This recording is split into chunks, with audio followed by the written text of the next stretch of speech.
The First Book of Kings. 1 Kings, chapter 1. When King David was very old, he could not keep warm, even when they put covers over him. So his attendants said to him, "Let us look for a young virgin to serve the king and take care of him. She can lie beside him, so that our lord the king may keep warm." Then they searched throughout Israel for a beautiful young woman, and found Abishag, a Shunammite, and brought her to the king.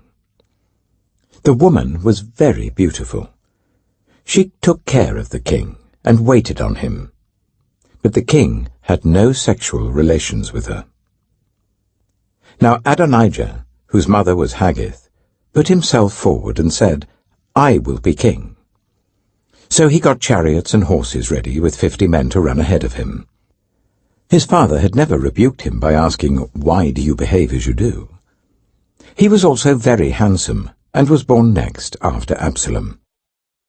Adonijah conferred with Joab son of Zeruiah, and with Abiathar the priest, and they gave him their support. But Zadok the priest, Benaiah son of Jehoiada, Nathan the prophet, Shimei, and Rei, and David's special guard, did not join Adonijah. Adonijah then sacrificed sheep, cattle, and fattened calves at the stone of Zoheleth near Enrogel. He invited all his brothers, the king's sons, and all the royal officials of Judah, but he did not invite Nathan the prophet, or Benaiah, or the special guard, or his brother Solomon. Then Nathan asked Bathsheba, Solomon's mother, "Have you not heard that Adonijah the son of Haggith has become king, and our lord David knows nothing about it? Now then, let me advise you how you can save your own life and the life of your son Solomon. Go into King David and say to him, 'My lord the king, did you not swear to me, your servant, surely Solomon your son shall be king after me, and he will sit on my throne? Why then has Adonijah become king?' While you're still there talking to the king, I will come in and add my word to what you have said." So Bathsheba went to see the aged king in his room, where Abishag the Shunammite was attending him. Bathsheba bowed down, prostrating herself before the king. "What is it you want?" the king asked. She said to him, "My lord, you yourself swore to me, your servant, by the Lord your God, Solomon your son shall become king after me, and he will sit on my throne. But now Adonijah has become king, and you, my lord the king, do not know about it. He has sacrificed great numbers of cattle, fattened calves, and sheep, and has invited all the king's sons, Abiathar the priest, and Joab the commander of the army, but he has not invited Solomon your servant. My lord the king, the eyes of all Israel are on you, to learn from you who will sit on the throne of my lord the king after him. Otherwise, as soon as my lord the king is laid to rest with his ancestors, I and my son Solomon will be treated as criminals." While she was still speaking with the king, Nathan the prophet arrived. And the king was told, "Nathan the prophet is here." So he went before the king and bowed with his face to the ground. Nathan said, "Have you, my lord the king, declared that Adonijah shall be king after you, and that he will sit on your throne? Today he has gone down and sacrificed great numbers of cattle, fattened calves, and sheep. He has invited all the king's sons, the commanders of the army, and Abiathar the priest. At this very moment they're eating and drinking with him and saying, 'Long live King Adonijah!' But me, your servant, and Zadok the priest, and Benaiah son of Jehoiada, and your servant Solomon he did not invite. Is this something my lord the king has done without letting his servants know who should sit on the throne of my lord the king after him?" Then King David said, "Call in Bathsheba." So she came into the king's presence and stood before him. The king then took an oath.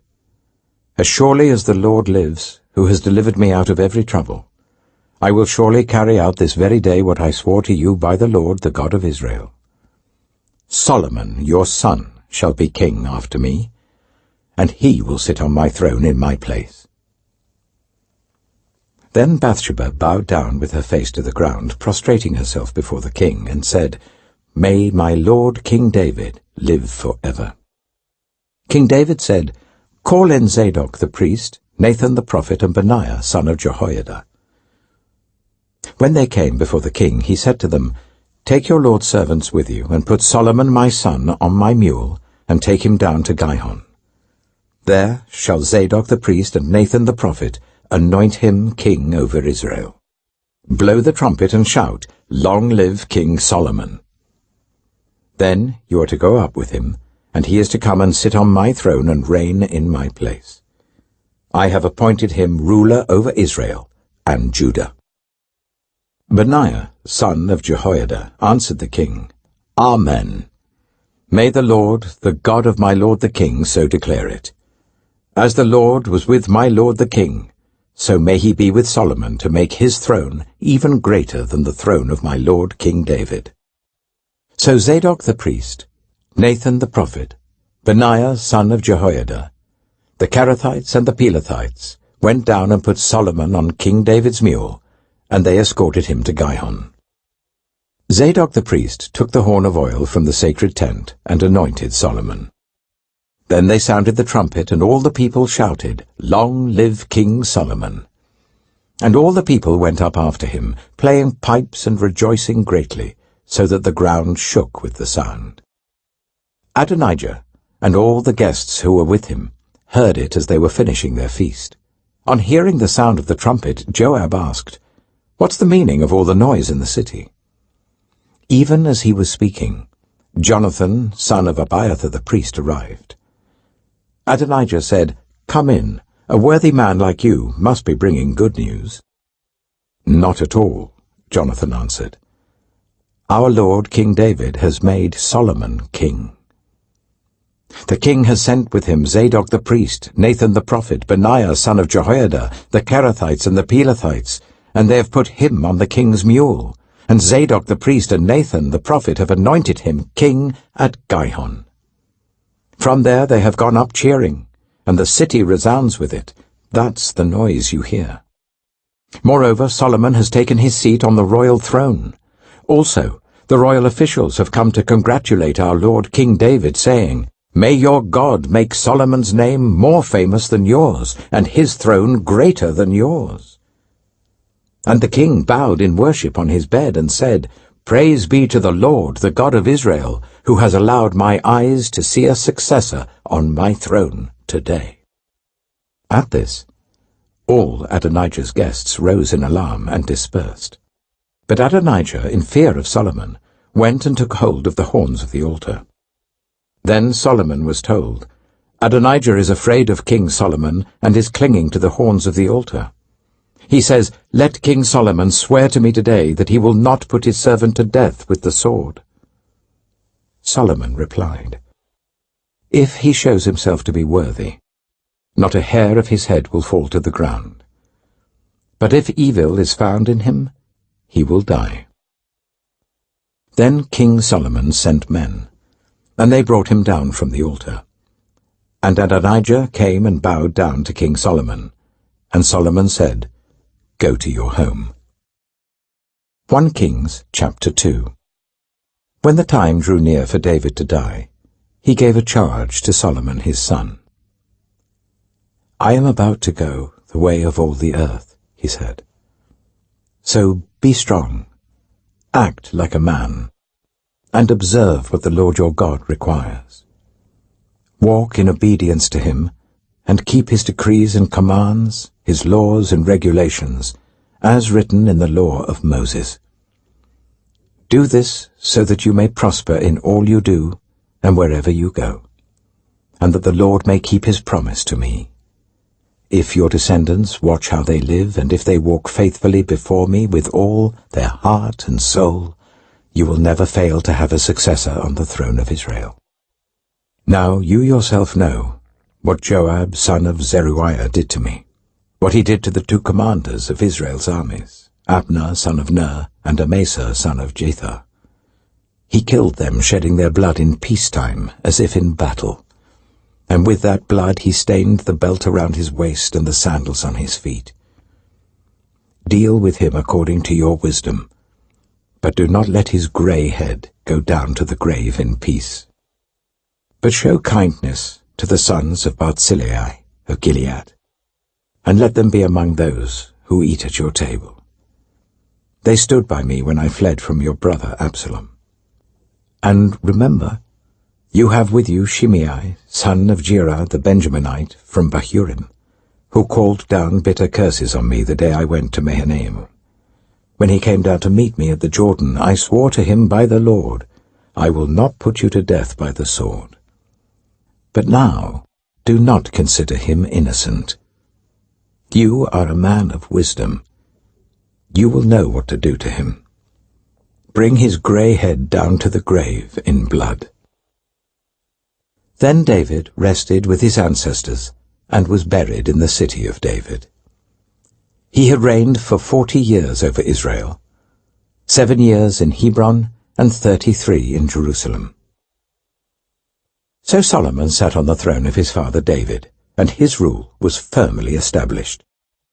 Now Adonijah, the son of Haggith, went to Bathsheba, Solomon's mother.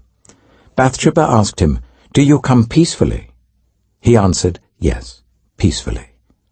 Then he added, "I have something to say to you." "You may say it," she replied. "As you know," he said, "the kingdom was mine. All Israel looked to me as their king, but things changed, and the kingdom has gone to my brother, for it has come to him from the Lord. Now I have one request to make of you. Do not refuse me." "You may make it," she said.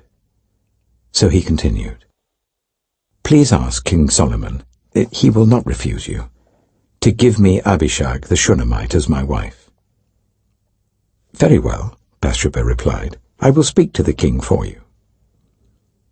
When Bathsheba went to King Solomon to speak to him for Adonijah, the king stood up to meet her, bowed down to her, and sat down on his throne.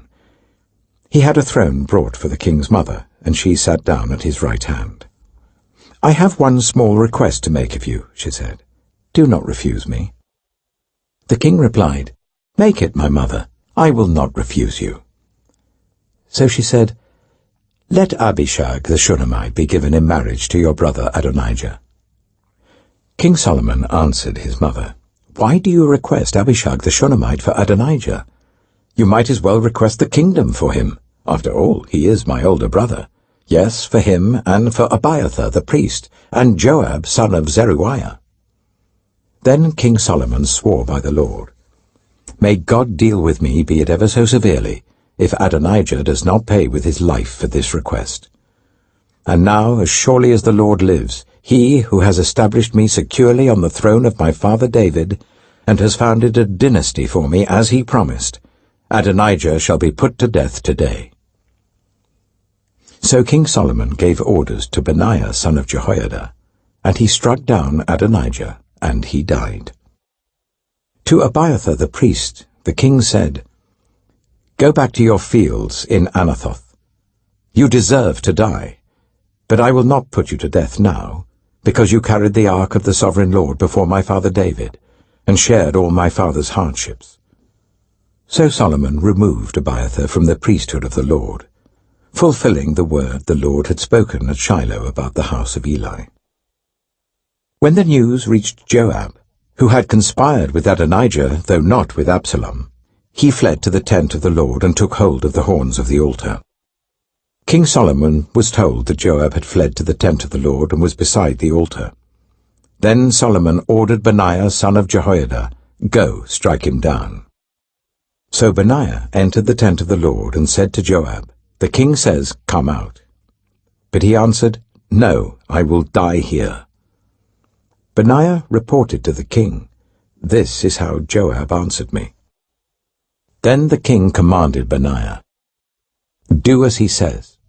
Strike him down and bury him, and so clear me and my whole family of the guilt of the innocent blood that Joab shed. The Lord will repay him for the blood he shed, because without my father David knowing it, he attacked 2 men and killed them with the sword. Both of them, Abner, son of Ner, commander of Israel's army, and Amasa, son of Jether, commander of Judah's army, were better men and more upright than he.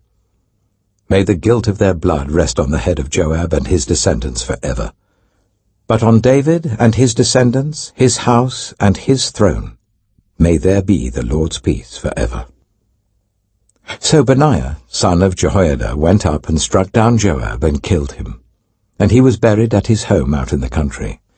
The king put Benaiah, son of Jehoiada, over the army in Joab's position, and replaced Abiathar with Zadok the priest. Then the king sent for Shimei, and said to him, "Build yourself a house in Jerusalem and live there, but do not go anywhere else. The day you leave and cross the Kidron Valley, you can be sure you will die. Your blood will be on your own head." Shimei answered the king, "What you say is good. Your servant will do as my lord the king has said." And Shimei stayed in Jerusalem for a long time. But 3 years later, 2 of Shimei's slaves ran off to Achish, son of Maacah, king of Gath, and Shimei was told, "Your slaves are in Gath." At this he saddled his donkey, and went to Achish at Gath in search of his slaves. So Shimei went away and brought the slaves back from Gath. When Solomon was told that Shimei had gone from Jerusalem to Gath and had returned, the king summoned Shimei and said to him, "Did I not make you swear by the Lord and warn you? On the day you leave to go anywhere else, you can be sure you will die. At that time you said to me, 'What you say is good, I will obey.' Why then did you not keep your oath to the Lord and obey the command I gave you?" The king also said to Shimei, "You know in your heart all the wrong you did to my father David. Now the Lord will repay you for your wrongdoing."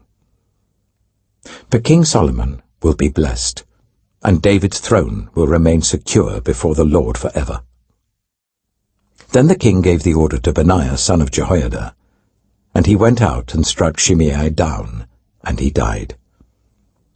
The kingdom was now established in Solomon's hands. 1 Kings chapter 3. Solomon made an alliance with Pharaoh king of Egypt and married his daughter. He brought her to the city of David until he finished building his palace and the temple of the Lord, and the wall around Jerusalem. The people, however, were still sacrificing at the high places, because a temple had not yet been built for the name of the Lord.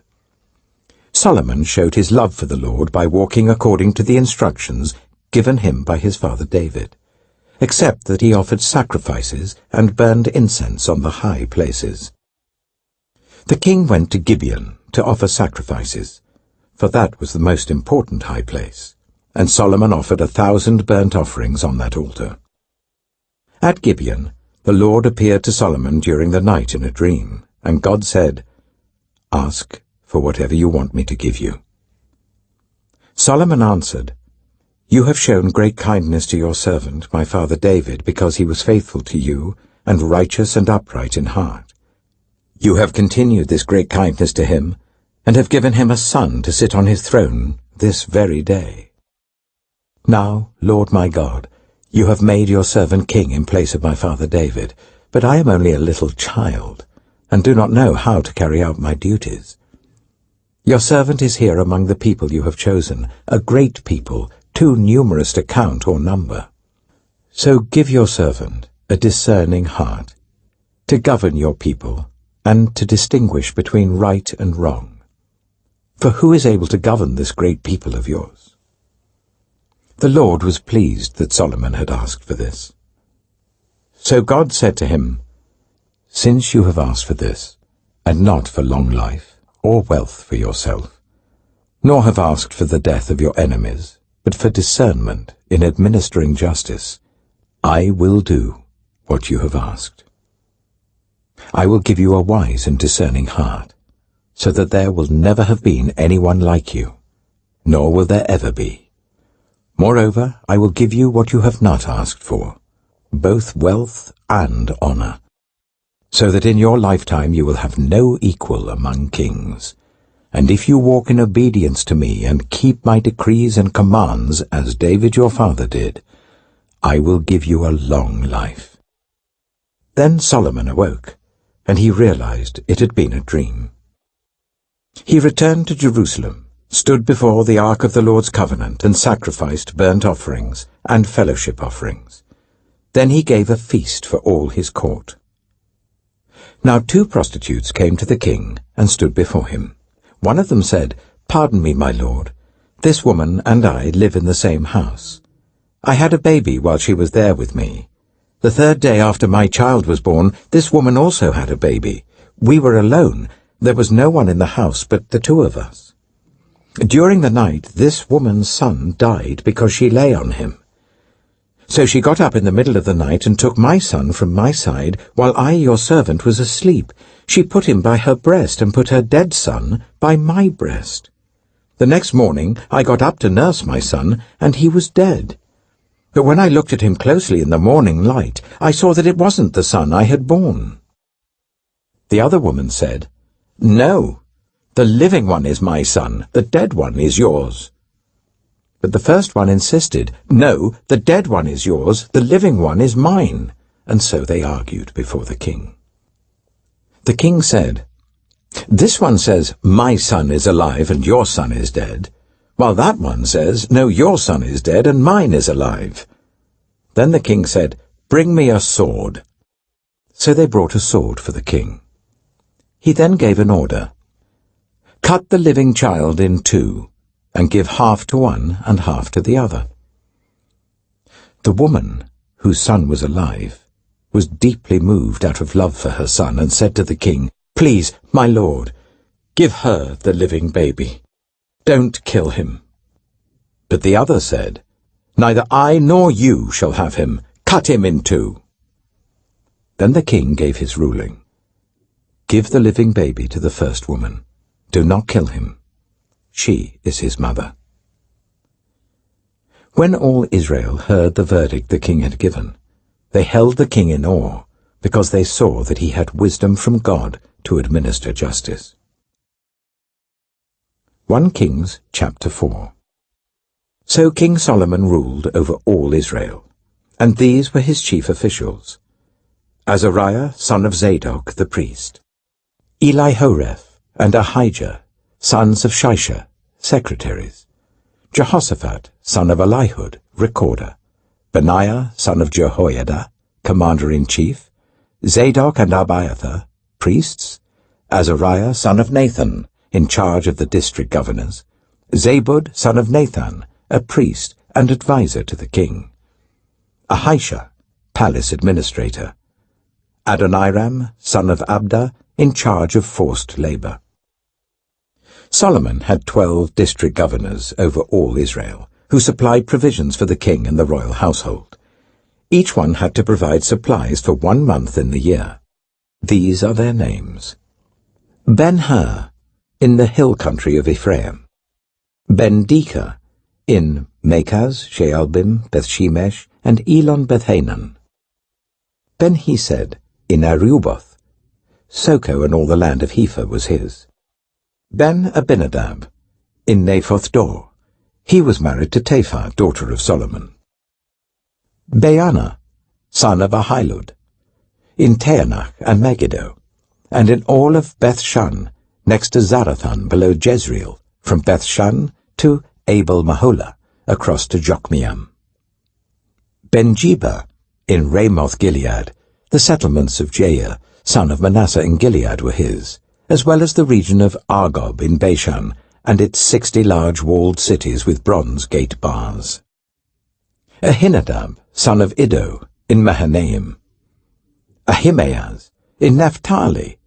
He had married Basemath, daughter of Solomon; Baana, son of Hushai, in Asher and in Aloth; Jehoshaphat, son of Peruah, in Issachar; Shimei, son of Elah, in Benjamin; Jeba, son of Uri, in Gilead, the country of Sihon, king of the Amorites, and the country of Og, king of Bashan. He was the only governor over the district. The people of Judah and Israel were as numerous as the sand on the seashore. They ate, they drank, and they were happy. And Solomon ruled over the kingdoms from the river Euphrates to the land of the Philistines, as far as the border of Egypt. These countries brought tribute and were Solomon's subjects all his life. Solomon's daily provisions were 30 cors of the finest flour and 60 cors of meal, 10 head of stall-fed cattle, 20 of pasture-fed cattle, and 100 sheep and goats, as well as deer, gazelles, roebucks, and choice fowl. For he ruled over all the kingdoms west of the river Euphrates, from Tifsha to Gaza, and had peace on all sides. During Solomon's lifetime, Judah and Israel, from Dan to Beersheba, lived in safety, everyone under their own vine and under their own fig tree. Solomon had 4,000 stalls for chariot horses and 12,000 horses. The district governors, each in his month, supplied provisions for King Solomon and all who came to the king's table. They saw to it that nothing was lacking. They also brought to the proper place their quotas of barley and straw for the chariot horses and the other horses.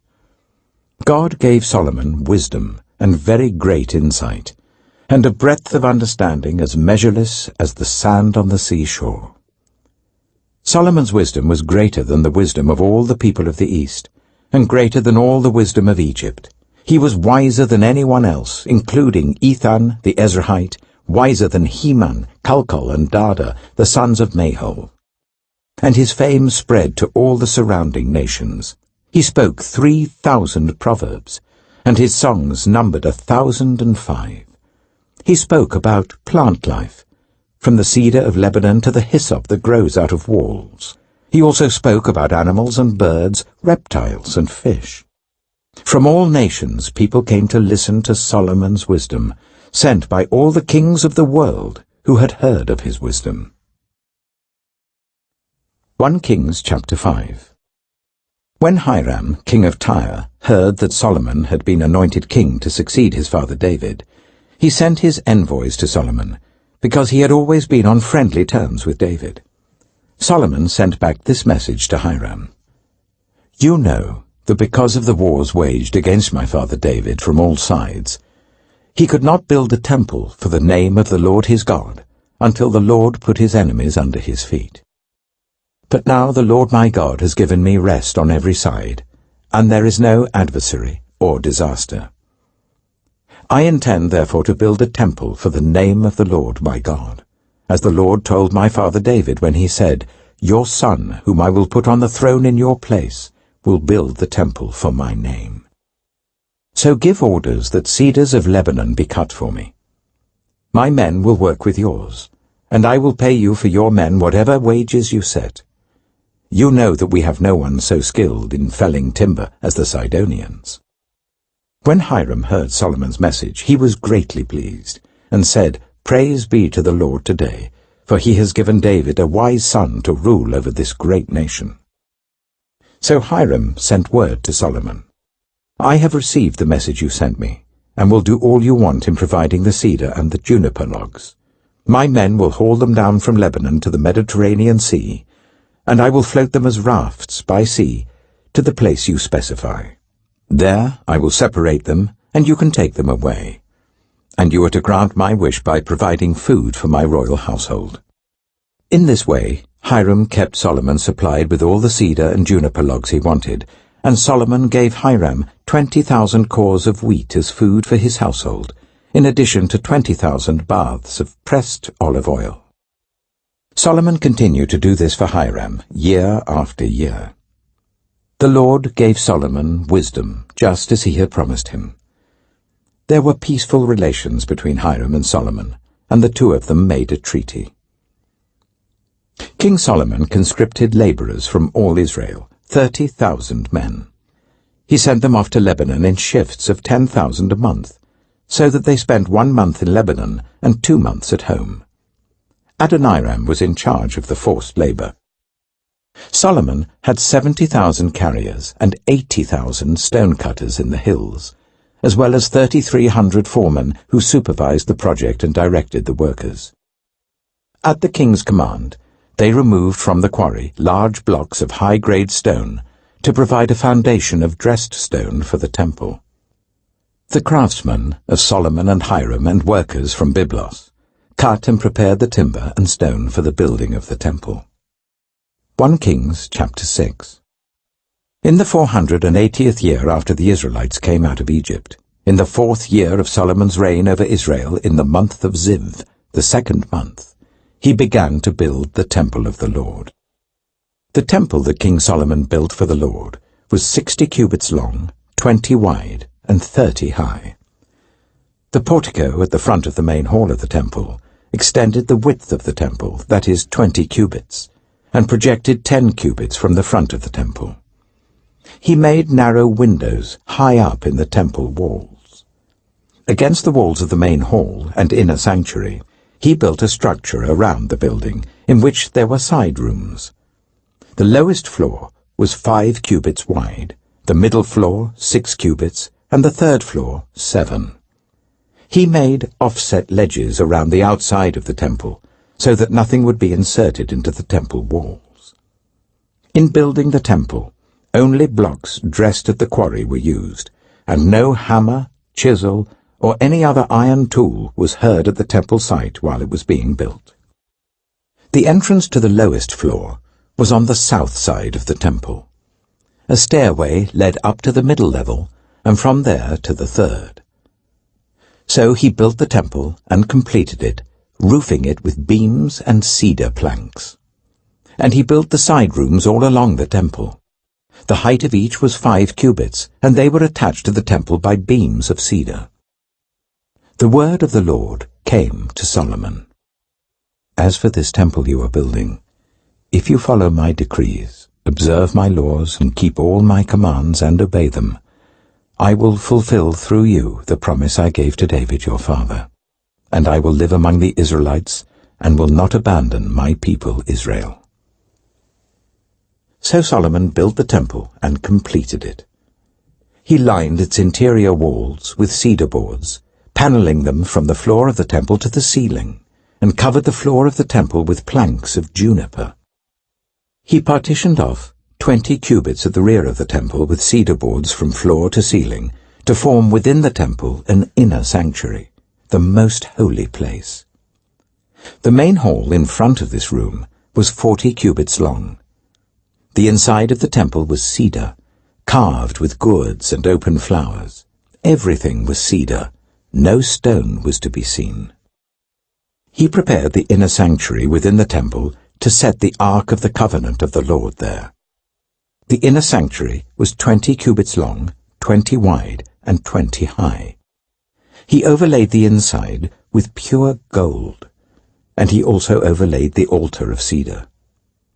Solomon covered the inside of the temple with pure gold, and he extended gold chains across the front of the inner sanctuary, which was overlaid with gold.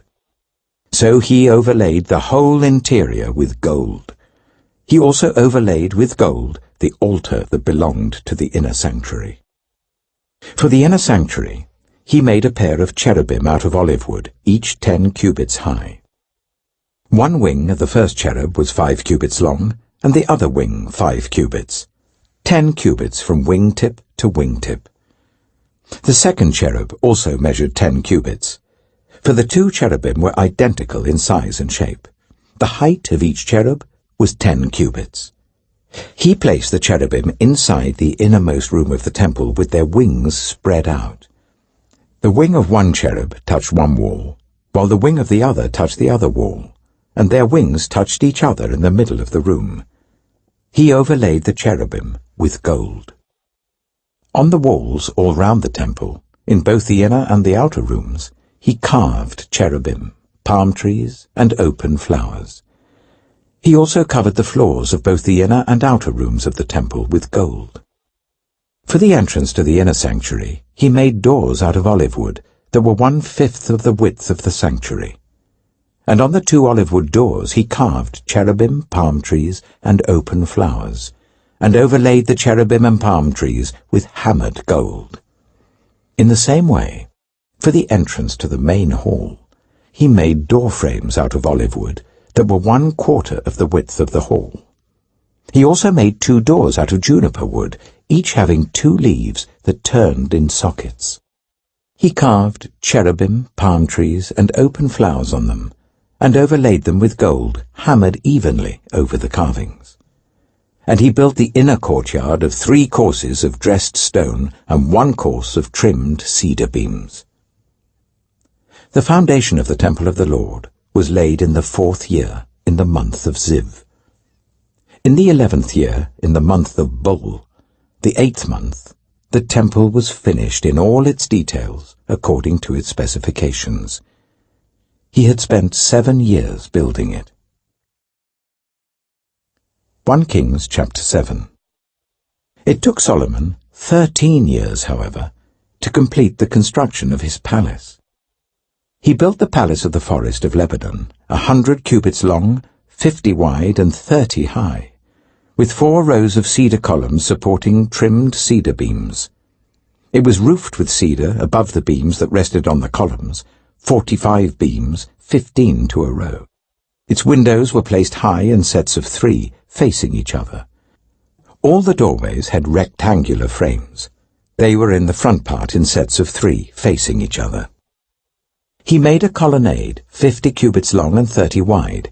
In front of it was a portico, and in front of that were pillars and an overhanging roof.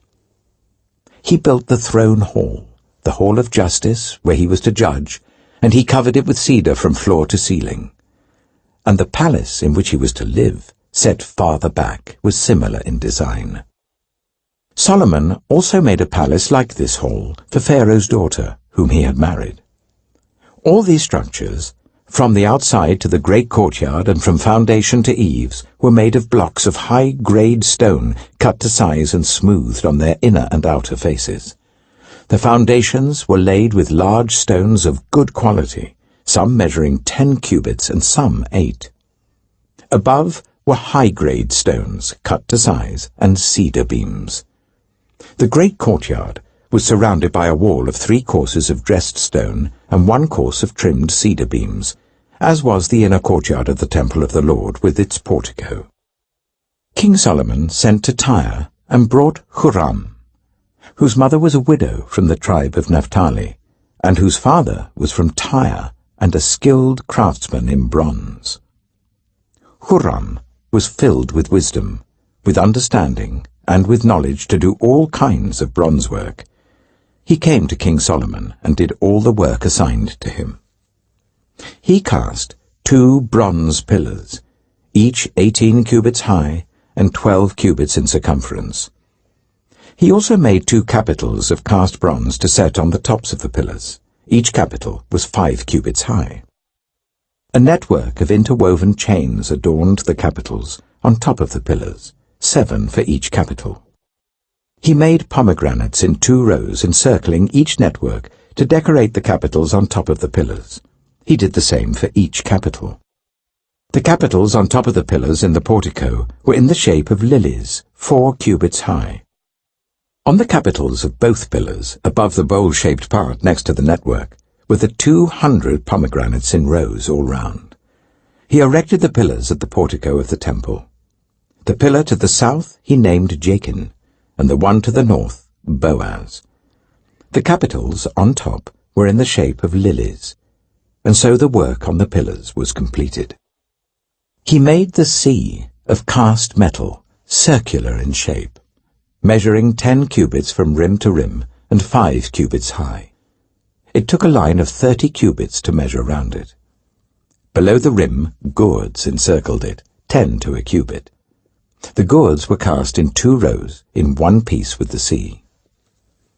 The sea stood on 12 bulls, 3 facing north, 3 facing west, 3 facing south, and 3 facing east. The sea rested on top of them, and their hindquarters were towards the center. It was a handbreadth in thickness, and its rim was like the rim of a cup, like a lily blossom. It held 2,000 baths. He also made 10 movable stands of bronze. Each was 4 cubits long, 4 wide, and 3 high. This is how the stands were made. They had side panels attached to uprights. On the panels between the uprights were lions, bulls, and cherubim, and on the uprights as well. Above and below the lions and bulls were wreaths of hammered work. Each stand had 4 bronze wheels with bronze axles, and each had a basin resting on 4 supports cast with wreaths on each side. On the inside of the stand there was an opening that had a circular frame 1 cubit deep. This opening was round, and with its basework it measured 1.5 cubits. Around its opening there was engraving. The panels of the stands were square, not round. The 4 wheels were under the panels, and the axles of the wheels were attached to the stand. The diameter of each wheel was 1.5 cubits. The wheels were made like chariot wheels. The axles, rims, spokes, and hubs were all of cast metal. Each stand had 4 handles, one on each corner projecting from the stand. At the top of the stand there was a circular band 0.5 cubit deep. The supports and panels were attached to the top of the stand.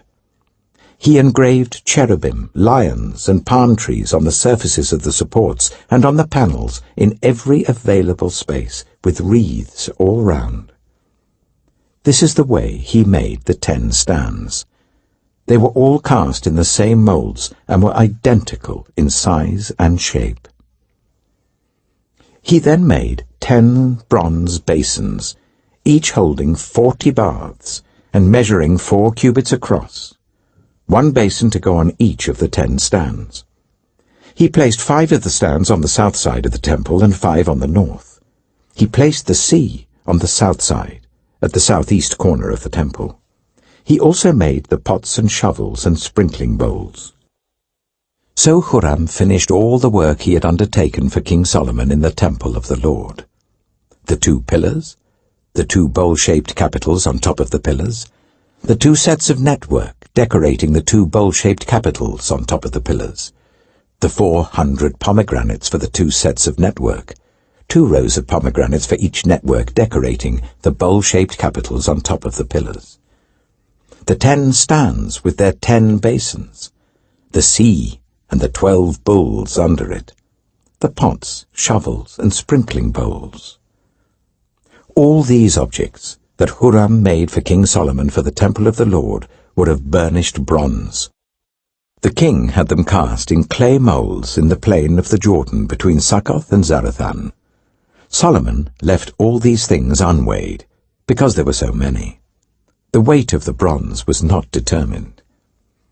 Solomon also made all the furnishings that were in the Lord's temple: the golden altar, the golden table on which was the bread of the presence, the lampstands of pure gold, 5 on the right and 5 on the left, in front of the inner sanctuary, the gold floral work and lamps and tongs, the pure gold dishes, wick trimmers, sprinkling bowls, dishes and censers, and the gold sockets for the doors of the innermost room, the most holy place, and also for the doors of the main hall of the temple.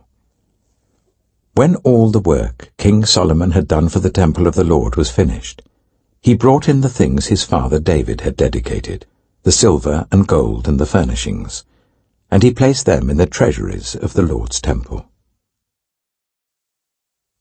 1 Kings chapter 8.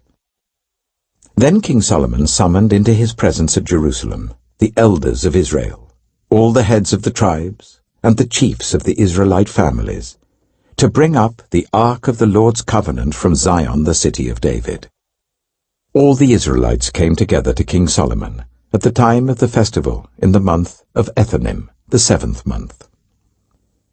When all the elders of Israel had arrived, the priests took up the ark, and they brought up the ark of the Lord and the tent of meeting and all the sacred furnishings in it. The priests and Levites carried them up, and King Solomon and the entire assembly of Israel that had gathered about him were before the ark, sacrificing so many sheep and cattle that they could not be recorded or counted.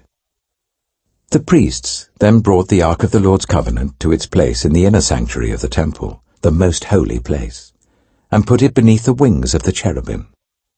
The cherubim spread their wings over the place of the ark, and overshadowed the ark and its carrying poles.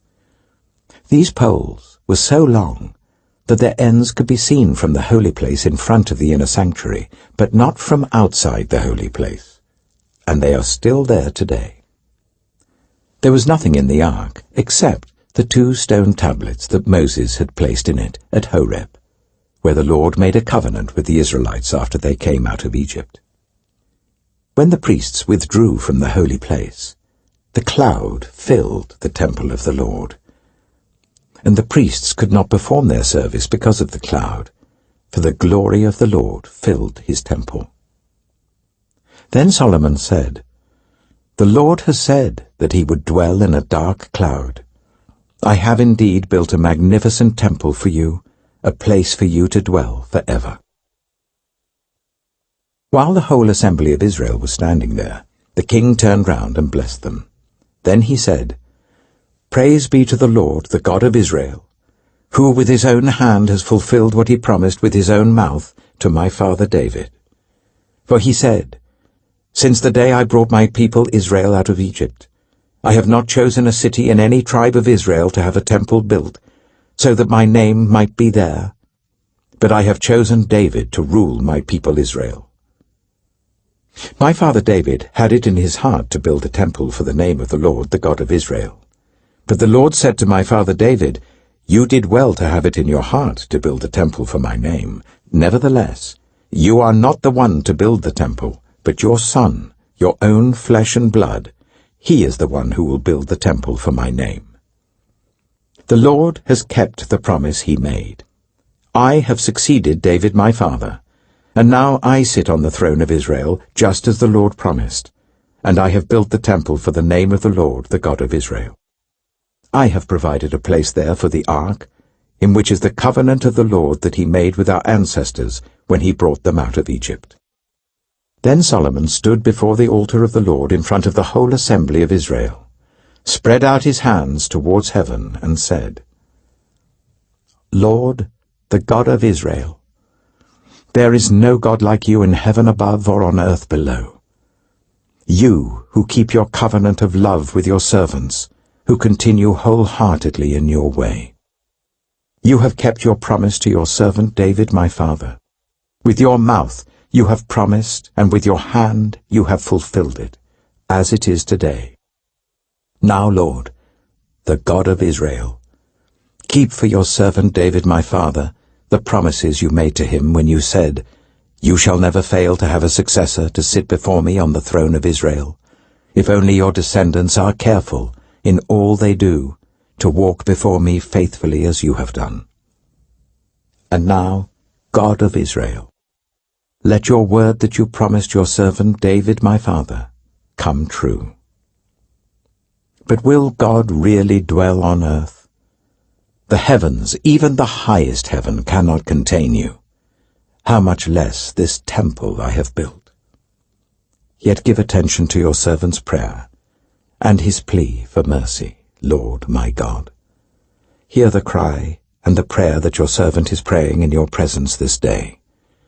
May your eyes be open towards this temple night and day, this place of which you said, 'My name shall be there,' so that you will hear the prayer your servant prays towards this place. Hear the supplication of your servant and of your people Israel when they pray towards this place. Hear from heaven your dwelling place, and when you hear, forgive.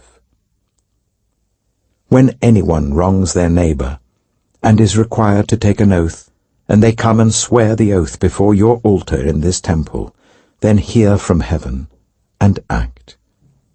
Judge between your servants, condemning the guilty by bringing down on their heads what they have done, and vindicating the innocent by treating them in accordance with their innocence.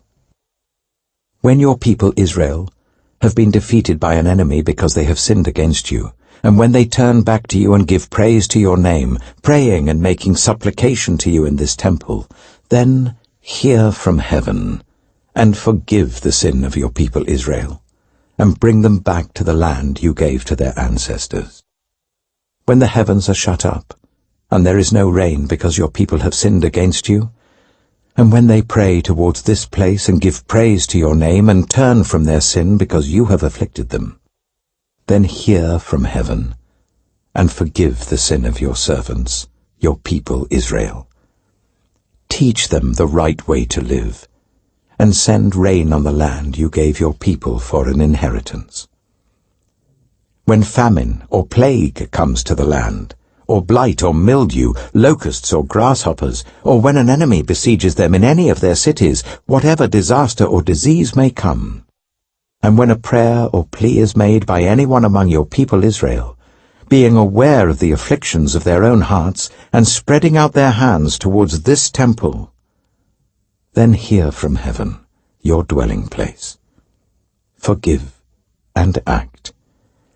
Deal with everyone according to all they do, since you know their hearts, for you alone know every human heart, so that they will fear you all the time they live in the land you gave our ancestors. As for the foreigner, who does not belong to your people Israel, but has come from a distant land because of your name, for they will hear of your great name and your mighty hand and your outstretched arm. When they come and pray towards this temple, then hear from heaven, your dwelling place. Do whatever the foreigner asks of you, so that all the peoples of the earth may know your name and fear you, as do your own people Israel, and may know that this house I have built bears your name. When your people go to war against their enemies, wherever you send them, and when they pray to the Lord towards the city you have chosen and the temple I have built for your name, then hear from heaven their prayer and their plea, and uphold their cause. When they sin against you, for there is no one who does not sin, and you become angry with them and give them over to their enemies, who take them captive to their own lands, far away or near. And if they have a change of heart in the land where they are held captive, and repent, and plead with you in the land of their captors, and say, We have sinned, we have done wrong, we have acted wickedly. And if they turn back to you with all their heart and soul in the land of their enemies who took them captive, and pray to you towards the land you gave their ancestors, towards the city you have chosen, and the temple I have built for your name, then from heaven, your dwelling place, hear their prayer and their plea, and uphold their cause. And forgive your people who have sinned against you. Forgive all the offenses they have committed against you, and cause their captors to show them mercy. For they are your people and your inheritance, whom you brought out of Egypt, out of that iron-smelting furnace. May your eyes be open to your servant's plea, and to the plea of your people Israel, and may you listen to them whenever they cry out to you. For you singled them out from all the nations of the world to be your own inheritance, just as you declared through your servant Moses, when you, sovereign Lord, brought our ancestors out of Egypt. When Solomon had finished all these prayers and supplications to the Lord, he rose from before the altar of the Lord, where he had been kneeling, with his hands spread out towards heaven. He stood and blessed the whole assembly of Israel in a loud voice, saying, Praise be to the Lord, who has given rest to his people Israel just as he promised. Not one word has failed of all the good promises he gave through his servant Moses. May the Lord our God be with us as he was with our ancestors. May he never leave us nor forsake us. May he turn our hearts to him, to walk in obedience to him and keep the commands, decrees, and laws he gave our ancestors. And may these words of mine, which I have prayed before the Lord, be near to the Lord our God day and night, that he may uphold the cause of his servant and the cause of his people Israel, according to each day's need, so that all the peoples of the earth may know that the Lord is God and that there is no other. And may your hearts be fully committed to the Lord our God, to live by his decrees and obey his commands, as at this time. Then the king and all Israel with him offered sacrifices before the Lord. Solomon offered a sacrifice of fellowship offerings to the Lord, 22,000 cattle and 120,000 sheep and goats. So the king and all the Israelites dedicated the temple of the Lord. On that same day, the king consecrated the middle part of the courtyard in front of the temple of the Lord, and there he offered burnt offerings, grain offerings, and the fat of the fellowship offerings, because the bronze altar that stood before the Lord was too small to hold the burnt offerings, the grain offerings, and the fat of the fellowship offerings. So Solomon observed the festival at that time, and all Israel with him. A vast assembly, people from Lebo-Hamath to the Wadi of Egypt. They celebrated it before the Lord our God for 7 days, and 7 days more, 14 days in all. On the following day, he sent the people away. They blessed the king and then went home, joyful and glad in heart, for all the good things the Lord had done for his servant David and his people Israel. 1 Kings chapter 9. When Solomon had finished building the temple of the Lord and the royal palace, and had achieved all he had desired to do, the Lord appeared to him a second time, as he had appeared to him at Gibeon. The Lord said to him, I have heard the prayer and plea you have made before me. I have consecrated this temple which you have built, by putting my name there forever. My eyes and my heart will always be there. As for you, if you walk before me faithfully, with integrity of heart and uprightness, as David your father did, and do all I command and observe my decrees and laws, I will establish your royal throne over Israel forever, as I promised David your father when I said, You shall never fail to have a successor on the throne of Israel. But if you or your descendants turn away from me, and do not observe the commands and decrees I have given you, and go off to serve other gods and worship them, then I will cut off Israel from the land I have given them, and will reject this temple I have consecrated for my name. Israel will then become a byword and an object of ridicule among all peoples. This temple will become a heap of rubble.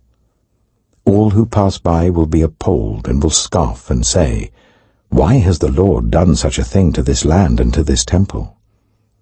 People will answer, Because they have forsaken the Lord their God, who brought their ancestors out of Egypt, and have embraced other gods, worshipping and serving them. That is why the Lord brought all this disaster on them. At the end of 20 years, during which Solomon built these 2 buildings, the temple of the Lord and the royal palace, King Solomon gave 20 towns in Galilee to Hiram, king of Tyre, because Hiram had supplied him with all the cedar and juniper and gold he wanted. But when Hiram went from Tyre to see the towns that Solomon had given him, he was not pleased with them. What kind of towns are these you have given me, my brother? He asked. And he called them the land of Kabul, a name they have to this day. Now Hiram had sent to the king 120 talents of gold. Here is the account of the forced labor King Solomon conscripted to build the Lord's temple, his own palace, the terraces, the wall of Jerusalem, and Hazor, Megiddo, and Giza. Pharaoh, king of Egypt, had attacked and captured Giza. He had set it on fire. He killed its Canaanite inhabitants, and then gave it as a wedding gift to his daughter, Solomon's wife. And Solomon rebuilt Giza. He built up Lower Beth-horon, Baalath, and Tadmor in the desert, within his land, as well as all his store cities and the towns for his chariots and for his horses, whatever he desired to build in Jerusalem, in Lebanon, and throughout all the territory he ruled. There were still people left from the Amorites, Hittites, Perizzites, Hivites, and Jebusites. These people were not Israelites. Solomon conscripted the descendants of all these people remaining in the land, whom the Israelites could not exterminate, to serve as slave labor, as it is to this day. But Solomon did not make slaves of any of the Israelites. They were his fighting men, his government officials, his officers, his captains, and the commanders of his chariots and charioteers. They were also the chief officials in charge of Solomon's projects, 550 officials supervising those who did the work. After Pharaoh's daughter had come up from the city of David to the palace Solomon had built for her, he constructed the terraces. 3 times a year Solomon sacrificed burnt offerings and fellowship offerings on the altar he had built for the Lord, burning incense before the Lord along with them, and so fulfilled the temple obligations. King Solomon also built ships at Ezion-Geber, which is near Elath in Edom, on the shore of the Red Sea. And Hiram sent his men, sailors who knew the sea, to serve in the fleet with Solomon's men. They sailed to Ophir and brought back 420 talents of gold, which they delivered to King Solomon. 1 Kings chapter 10. When the Queen of Sheba heard about the fame of Solomon and his relationship to the Lord, she came to test Solomon with hard questions. Arriving at Jerusalem with a very great caravan, with camels carrying spices, large quantities of gold and precious stones, she came to Solomon and talked with him about all that she had on her mind. Solomon answered all her questions. Nothing was too hard for the king to explain to her. When the Queen of Sheba saw all the wisdom of Solomon and the palace he had built, the food on his table, the seating of his officials, the attending servants in their robes, his cupbearers, and the burnt offerings he made at the temple of the Lord, she was overwhelmed. She said to the king, "The report I heard in my own country about your achievements and your wisdom is true. But I did not believe these things until I came and saw with my own eyes. Indeed, not even half was told me. In wisdom and wealth, you have far exceeded the report I heard. How happy your people must be! How happy your officials, who continually stand before you and hear your wisdom! Praise be to the Lord your God, who has delighted in you and placed you on the throne of Israel. Because of the Lord's eternal love for Israel, he has made you king to maintain justice and righteousness." And she gave the king 120 talents of gold, large quantities of spices and precious stones. Never again were so many spices brought in as those the Queen of Sheba gave to King Solomon. Hiram's ships brought gold from Ophir, and from there they brought great cargoes of almug wood and precious stones. The king used the almug wood to make supports for the temple of the Lord and for the royal palace, and to make harps and lyres for the musicians. So much almug wood has never been imported or seen since that day. King Solomon gave the Queen of Sheba all she desired and asked for, besides what he had given her out of his royal bounty. Then she left and returned with her retinue to her own country. The weight of the gold that Solomon received yearly was 666 talents, not including the revenues from merchants and traders and from all the Arabian kings and the governors of the territories. King Solomon made 200 large shields of hammered gold. 600 shekels of gold went into each shield. He also made 300 small shields of hammered gold, with 3 minas of gold in each shield. The king put them in the palace of the forest of Lebanon. Then the king made a great throne covered with ivory and overlaid with fine gold. The throne had 6 steps, and its back had a rounded top. On both sides of the seat were armrests, with a lion standing beside each of them. 12 lions stood on the 6 steps, one at either end of each step. Nothing like it had ever been made for any other kingdom. All King Solomon's goblets were gold, and all the household articles in the palace of the forest of Lebanon were pure gold. Nothing was made of silver, because silver was considered of little value in Solomon's days. The king had a fleet of trading ships at sea, along with the ships of Hiram. Once every 3 years it returned carrying gold, silver, and ivory, and apes and baboons. King Solomon was greater in riches and wisdom than all the other kings of the earth. The whole world sought audience with Solomon to hear the wisdom God had put in his heart. Year after year, everyone who came brought a gift, articles of silver and gold, robes, weapons and spices, and horses and mules. Solomon accumulated chariots and horses. He had 1,400 chariots and 12,000 horses, which he kept in the chariot cities, and also with him in Jerusalem. The king made silver as common in Jerusalem as stones, and cedar as plentiful as sycamore fig trees in the foothills. Solomon's horses were imported from Egypt and from Kue. Royal merchants purchased them from Kue at the current price. They imported a chariot from Egypt for 600 shekels of silver, and a horse for 150. They also exported them to all the kings of the Hittites and of the Arameans. 1 Kings chapter 11. King Solomon, however, loved many foreign women, besides Pharaoh's daughter: Moabites, Ammonites, Edomites, Sidonians, and Hittites. They were from nations about which the Lord had told the Israelites, "You must not intermarry with them, because they will surely turn your hearts after their gods." Nevertheless, Solomon held fast to them in love. He had 700 wives of royal birth and 300 concubines, and his wives led him astray. As Solomon grew old, his wives turned his heart after other gods, and his heart was not fully devoted to the Lord his God, as the heart of David his father had been.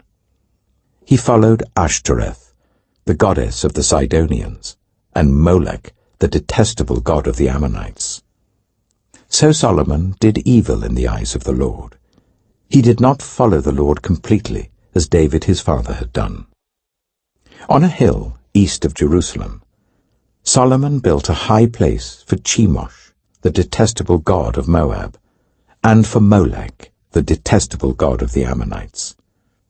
He did the same for all his foreign wives, who burned incense and offered sacrifices to their gods.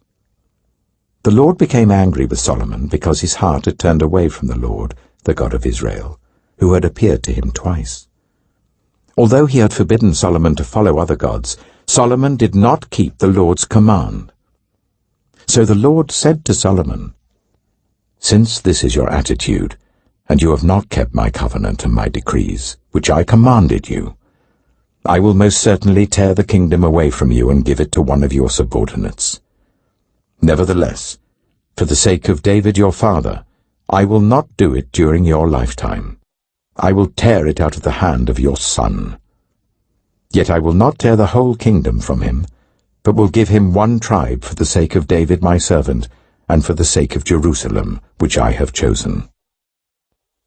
Then the Lord raised up against Solomon an adversary, Hadad the Edomite, from the royal line of Edom.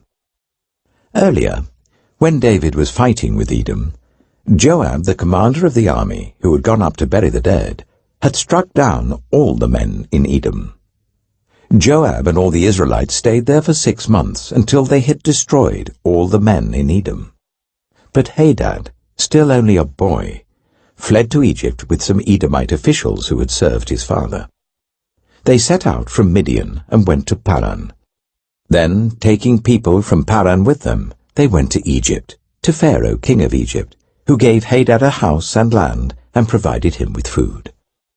Pharaoh was so pleased with Hadad that he gave him a sister of his own wife, Queen Tahpenes, in marriage. The sister of Tahpenes bore him a son named Genubath, whom Tahpenes brought up in the royal palace. There Genubath lived with Pharaoh's own children. While he was in Egypt, Hadad heard that David rested with his ancestors, and that Joab, the commander of the army, was also dead. Then Hadad said to Pharaoh, "Let me go, so that I may return to my own country." "What have you lacked here, that you want to go back to your own country?" Pharaoh asked. "Nothing," Hadad replied, "but do let me go." And God raised up against Solomon another adversary, Rezon, son of Eliada, who had fled from his master, Hadadezer, king of Zobah. When David destroyed Zobah's army, Rezon gathered a band of men around him and became their leader. They went to Damascus, where they settled and took control. Rezon was Israel's adversary as long as Solomon lived, adding to the trouble caused by Hadad. So Rezon ruled in Aram and was hostile towards Israel. Also, Jeroboam, son of Nebat, rebelled against the king. He was one of Solomon's officials, an Ephraimite from Zeredah, and his mother was a widow named Zeruah. Here is the account of how he rebelled against the king. Solomon had built the terraces, and had filled in the gap in the wall of the city of David his father. Now Jeroboam was a man of standing, and when Solomon saw how well the young man did his work, he put him in charge of the whole labor force of the tribes of Joseph. About that time, Jeroboam was going out of Jerusalem, and Ahijah, the prophet of Shiloh, met him on the way, wearing a new cloak. The two of them were alone out in the country, and Ahijah took hold of the new cloak he was wearing and tore it into 12 pieces. Then he said to Jeroboam, "Take 10 pieces for yourself, for this is what the Lord, the God of Israel, says. See, I am going to tear the kingdom out of Solomon's hand and give you 10 tribes. But for the sake of my servant David and the city of Jerusalem, which I have chosen out of all the tribes of Israel, he will have 1 tribe. I will do this because they have forsaken me and worshipped Ashtoreth, the goddess of the Sidonians, Chemosh, the god of the Moabites, and Molech, the god of the Ammonites, and have not walked in obedience to me, nor done what is right in my eyes, nor kept my decrees and laws, as David, Solomon's father, did. But I will not take the whole kingdom out of Solomon's hand. I have made him ruler all the days of his life for the sake of David my servant, whom I chose and who obeyed my commands and decrees. I will take the kingdom from his son's hands and give you 10 tribes.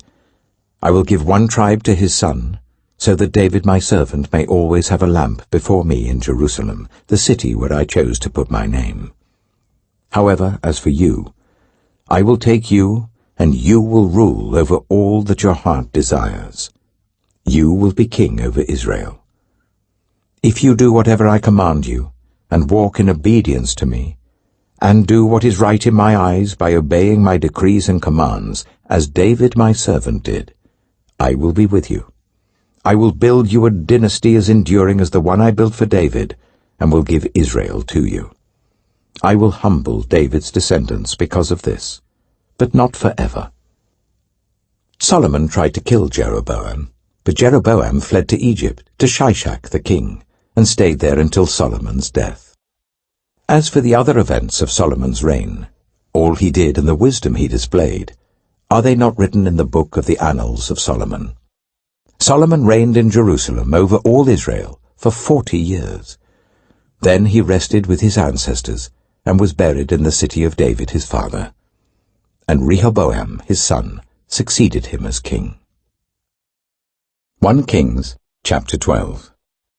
Rehoboam went to Shechem, for all Israel had gone there to make him king. When Jeroboam, son of Nebat, heard this, he was still in Egypt, where he had fled from King Solomon.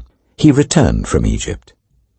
So they sent for Jeroboam, and he and the whole assembly of Israel went to Rehoboam and said to him, "Your father put a heavy yoke on us, but now lighten the harsh labor and the heavy yoke he put on us, and we will serve you." Rehoboam answered, "Go away for 3 days and then come back to me."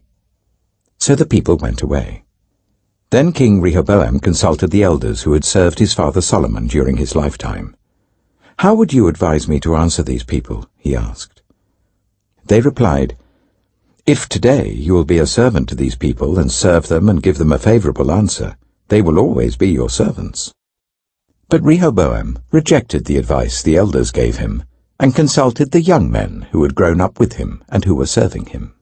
He asked them, "What is your advice? How should we answer these people who say to me, 'Lighten the yoke your father put on us'?" The young men who had grown up with him replied, "These people have said to you, 'Your father put a heavy yoke on us, but make our yoke lighter.' Now tell them, 'My little finger is thicker than my father's waist.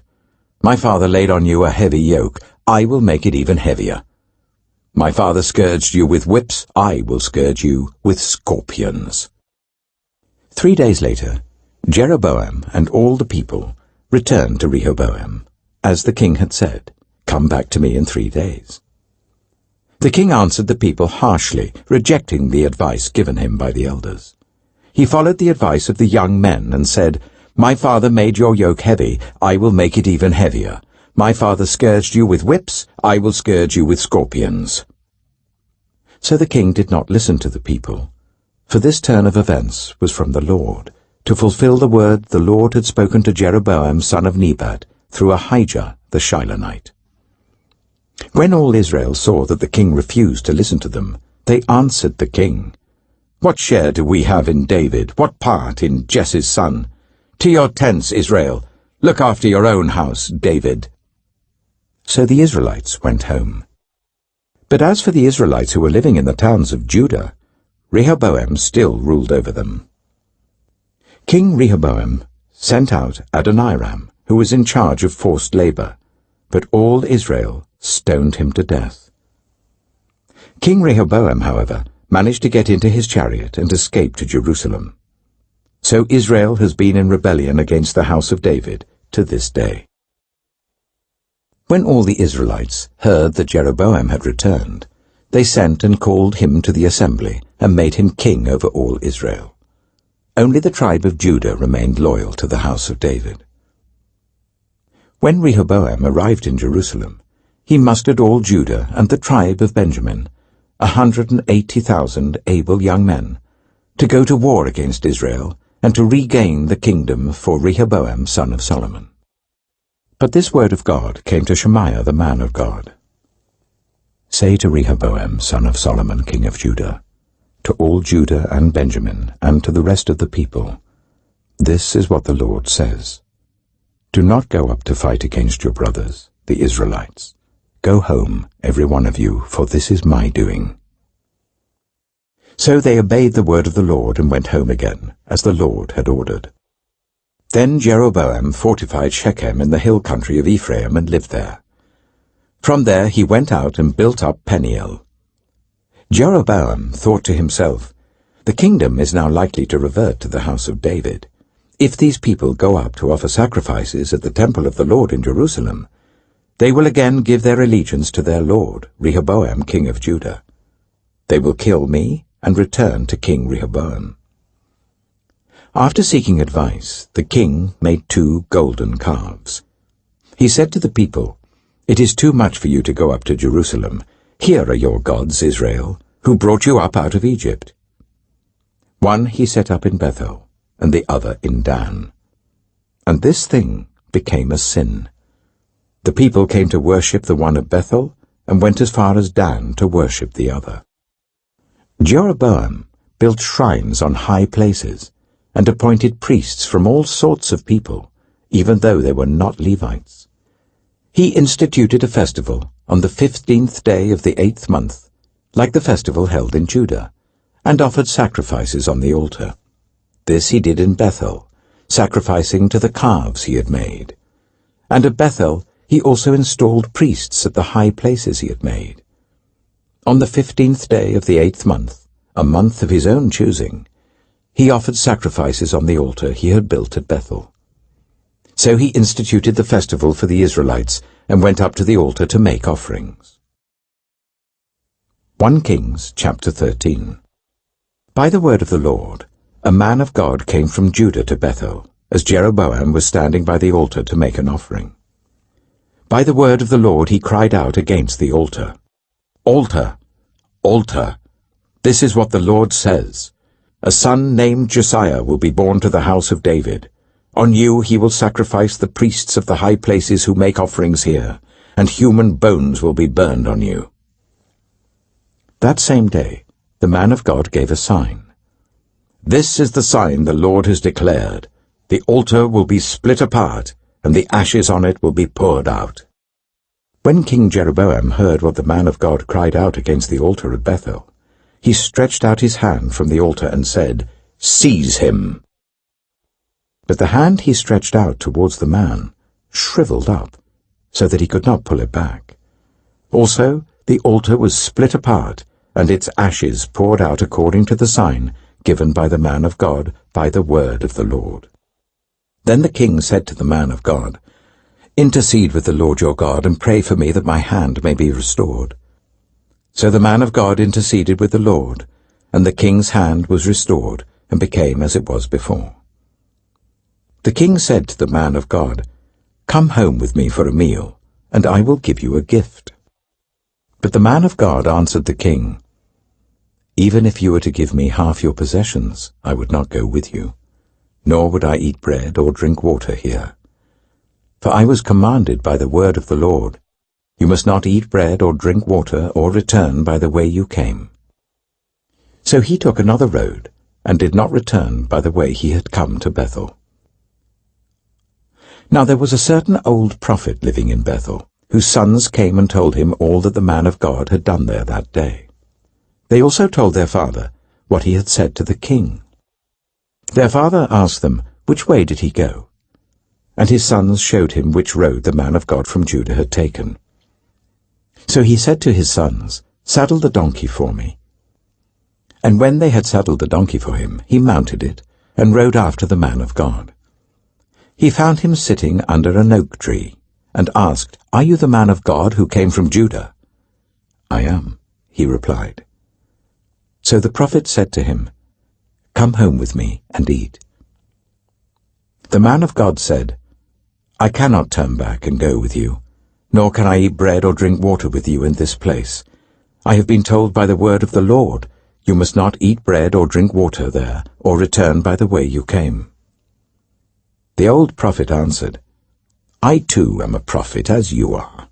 And an angel said to me by the word of the Lord, Bring him back with you to your house, so that he may eat bread and drink water.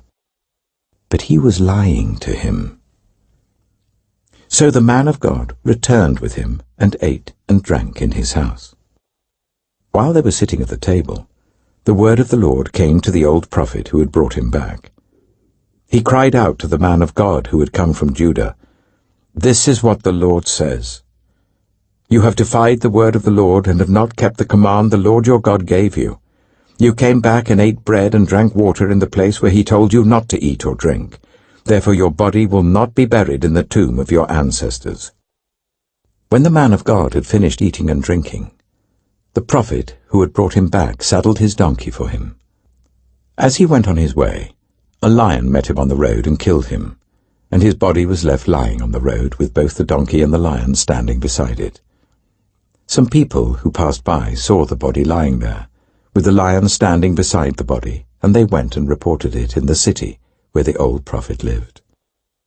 When the prophet who had brought him back from his journey heard of it, he said, It is the man of God who defied the word of the Lord. The Lord has given him over to the lion, which has mauled him and killed him, as the word of the Lord had warned him. The prophet said to his sons, Saddle the donkey for me. And they did so. Then he went out and found the body lying on the road, with the donkey and the lion standing beside it. The lion had neither eaten the body nor mauled the donkey.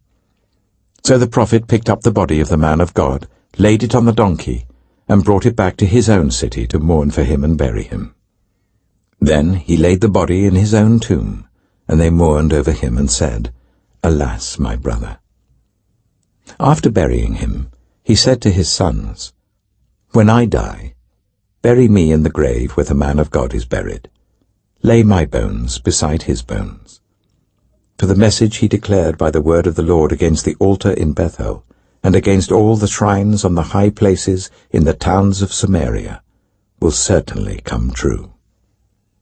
Even after this, Jeroboam did not change his evil ways, but once more appointed priests for the high places from all sorts of people.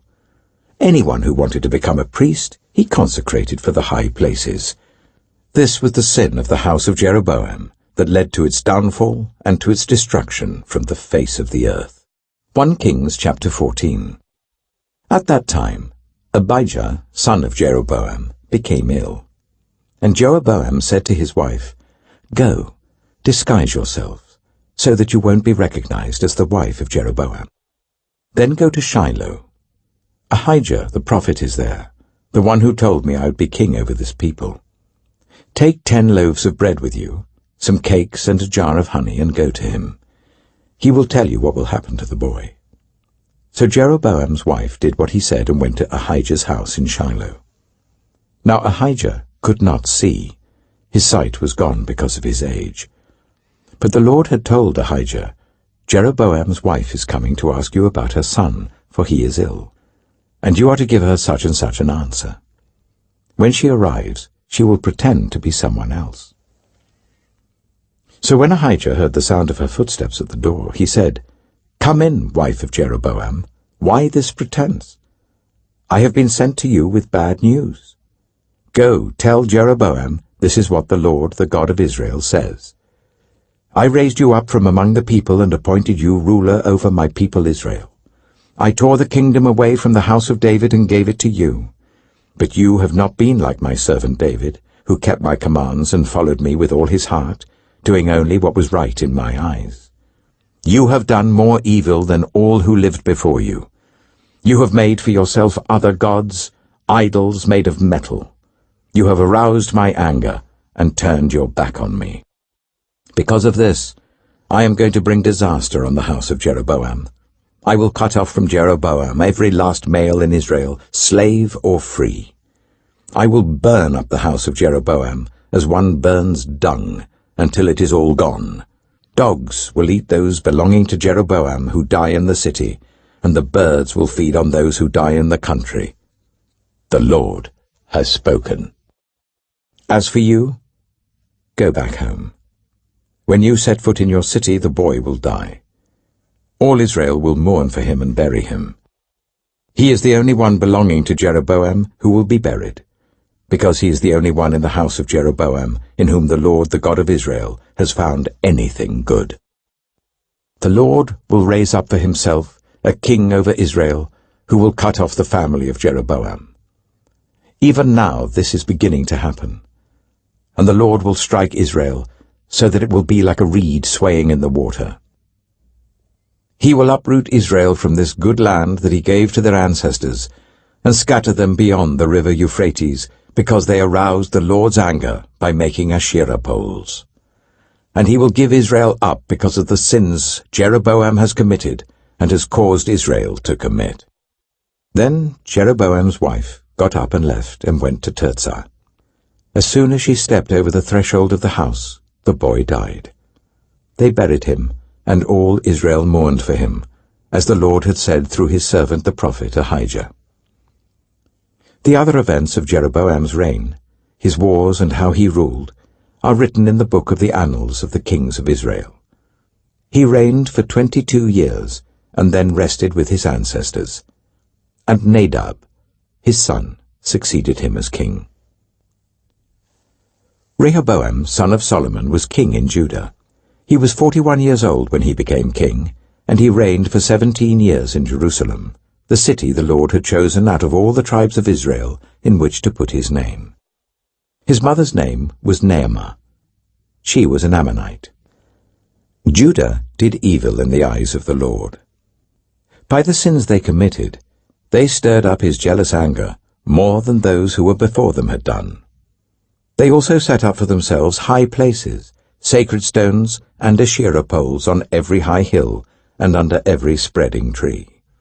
There were even male shrine prostitutes in the land. The people engaged in all the detestable practices of the nations the Lord had driven out before the Israelites. In the 5th year of King Rehoboam, Shishak, king of Egypt, attacked Jerusalem. He carried off the treasures of the temple of the Lord and the treasures of the royal palace. He took everything, including all the gold shields Solomon had made. So King Rehoboam made bronze shields to replace them, and assigned these to the commanders of the guard on duty at the entrance to the royal palace. Whenever the king went to the Lord's temple, the guards bore the shields, and afterwards they returned them to the guard room. As for the other events of Rehoboam's reign, and all he did, are they not written in the book of the annals of the kings of Judah? There was continual warfare between Rehoboam and Jeroboam, and Rehoboam rested with his ancestors, and was buried with them in the city of David. His mother's name was Naamah. She was an Ammonite, and Abijah his son succeeded him as king. 1 Kings chapter 15. In the 18th reign of the year of Jeroboam son of Nebat, Abijah became king of Judah, and he reigned in Jerusalem for 3 years. His mother's name was Maacah, daughter of Abishalom. He committed all the sins his father had done before him. His heart was not fully devoted to the Lord his God, as the heart of David his forefather had been. Nevertheless, for David's sake, the Lord his God gave him a lamp in Jerusalem, by raising up a son to succeed him, and by making Jerusalem strong. For David had done what was right in the eyes of the Lord, and had not failed to keep any of the Lord's commands all the days of his life, except in the case of Uriah the Hittite. There was war between Abijah and Jeroboam throughout Abijah's lifetime. As for the other events of Abijah's reign and all he did, are they not written in the book of the annals of the kings of Judah? There was war between Abijah and Jeroboam. And Abijah rested with his ancestors and was buried in the city of David. And Asa his son succeeded him as king. In the 20th year of Jeroboam king of Israel, Asa became king of Judah, and he reigned in Jerusalem for 41 years.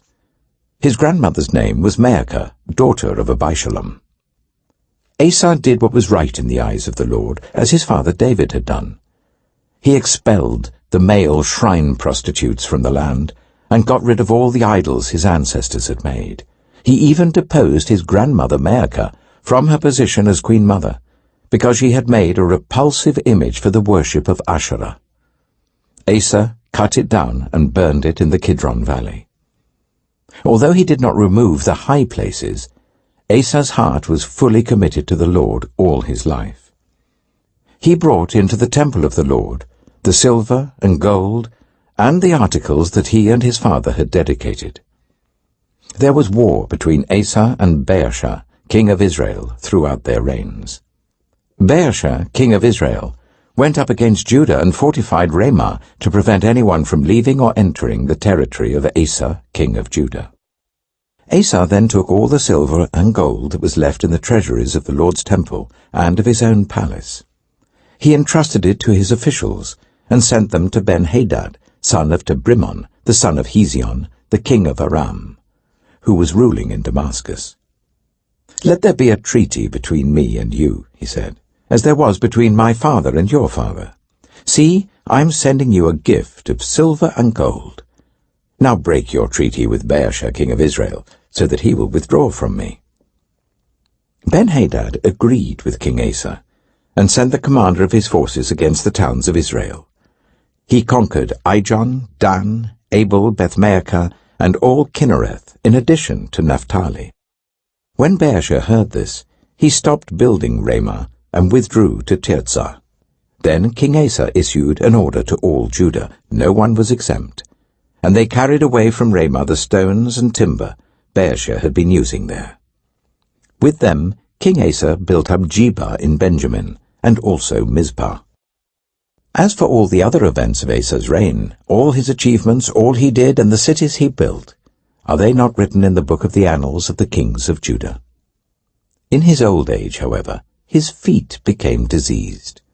Then Asa rested with his ancestors, and was buried with them in the city of his father David.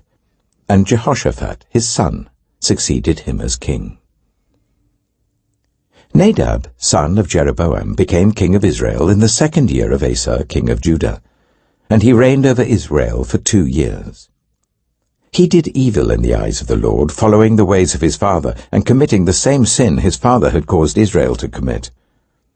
Baasha, son of Ahijah, from the tribe of Issachar, plotted against him, and he struck him down at Gibbethon, a Philistine town, while Nadab and all Israel were besieging it. Baasha killed Nadab in the 3rd year of Asa, king of Judah, and succeeded him as king. As soon as he began to reign, he killed Jeroboam's whole family. He did not leave Jeroboam anyone that breathed, but destroyed them all, according to the word of the Lord, given through his servant Ahijah the Shilonite. This happened because of the sins Jeroboam had committed and had caused Israel to commit, and because he aroused the anger of the Lord, the God of Israel. As for the other events of Nadab's reign and all he did, are they not written in the book of the annals of the kings of Israel? There was war between Asa and Baasha, king of Israel, throughout their reigns. In the 3rd year of Asa, king of Judah, Baasha, son of Ahijah, became king of all Israel in Tirzah, and he reigned for 24 years. He did evil in the eyes of the Lord, following the ways of Jeroboam, and committing the same sin Jeroboam had caused Israel to commit. 1 Kings chapter 16. Then the word of the Lord came to Jehu, son of Hanani, concerning Baasha. I lifted you up from the dust, and appointed you ruler over my people Israel. But you followed the ways of Jeroboam, and caused my people Israel to sin, and to arouse my anger by their sins. So I am about to wipe out Baasha and his house, and I will make your house like that of Jeroboam son of Nebat. Dogs will eat those belonging to Baasha who die in the city, and birds will feed on those who die in the country. As for the other events of Baasha's reign, what he did and his achievements, are they not written in the book of the annals of the kings of Israel? Baasha rested with his ancestors and was buried in Tirzah, and Elah his son succeeded him as king. Moreover, the word of the Lord came through the prophet Jehu, son of Hanani, to Baasha and his house, because of all the evil he had done in the eyes of the Lord, arousing his anger by the things he did, becoming like the house of Jeroboam, and also because he destroyed it. In the 26th year of Asa king of Judah, Elah son of Baasha became king of Israel, and he reigned in Tirzah for 2 years. Zimri, one of his officials, who had command of half his chariots, plotted against him.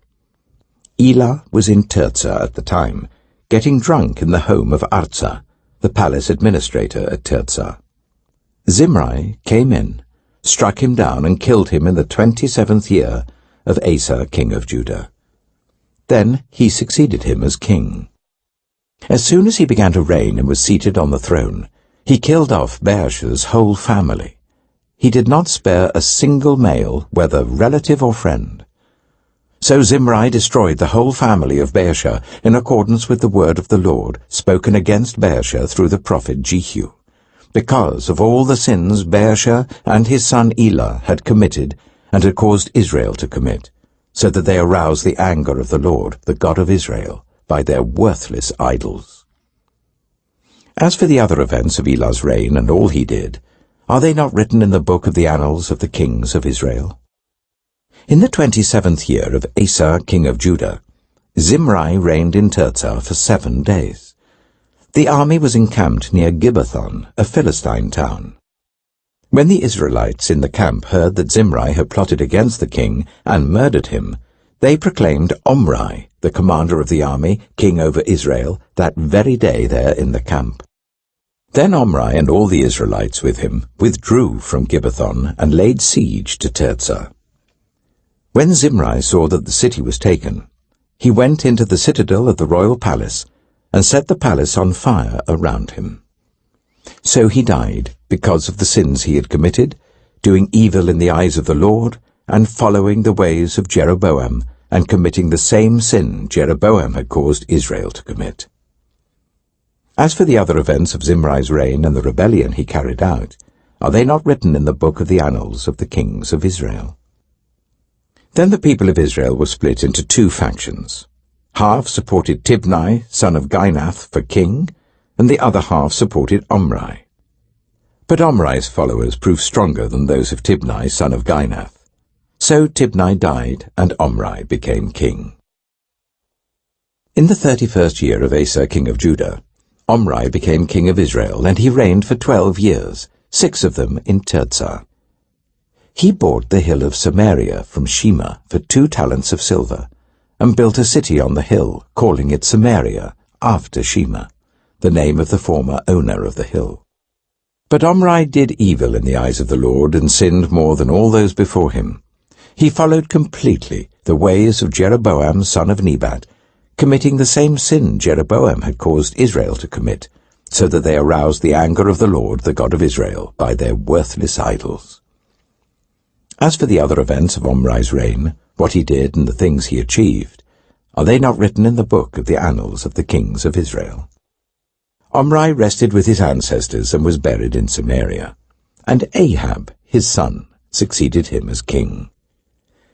In the 38th year of Asa, king of Judah, Ahab, son of Omri, became king of Israel, and he reigned in Samaria over Israel for 22 years. Ahab, son of Omri, did more evil in the eyes of the Lord than any of those before him. He not only considered it trivial to commit the sins of Jeroboam, son of Nebat, but he also married Jezebel, daughter of Ethbaal, king of the Sidonians, and began to serve Baal and worship him. He set up an altar for Baal in the temple of Baal that he built in Samaria. Ahab also made an Asherah pole, and did more to arouse the anger of the Lord, the God of Israel, than did all the kings of Israel before him. In Ahab's time, Hiel of Bethel rebuilt Jericho. He laid its foundation at the cost of his firstborn son Abiram, and he set up its gates at the cost of his youngest son Segub, in accordance with the word of the Lord spoken by Joshua, son of Nun. 1 Kings chapter 17. Now Elijah the Tishbite, from Tishbe in Gilead, said to Ahab, As the Lord, the God of Israel, lives, whom I serve, there will be neither dew nor rain in the next few years, except at my word. Then the word of the Lord came to Elijah, Leave here, turn eastward and hide in the Kerith ravine, east of the Jordan. You will drink from the brook, and I have instructed the ravens to supply you with food there. So he did what the Lord had told him. He went to the Kerith ravine, east of the Jordan, and stayed there. The ravens brought him bread and meat in the morning, and bread and meat in the evening, and he drank from the brook. Some time later the brook dried up because there had been no rain in the land. Then the word of the Lord came to him, Go at once to Zarephath, in the region of Sidon, and stay there. I have instructed a widow there to supply you with food. So he went to Zarephath. When he came to the town gate, a widow was there gathering sticks. He called to her and asked, Would you bring me a little water in a jar, so I may have a drink? As she was going to get it, he called, And bring me, please, a piece of bread. Surely as the Lord your God lives, she replied, I don't have any bread, only a handful of flour in a jar and a little olive oil in a jug. I'm gathering a few sticks to take home and make a meal for myself and my son, that we may eat it and die. Elijah said to her, Don't be afraid. Go home and do as you have said. But first make a small loaf of bread for me from what you have, and bring it to me, and then make something for yourself and your son. For this is what the Lord, the God of Israel, says, The jar of flour will not be used up, and the jug of oil will not run dry, until the day the Lord sends rain on the land.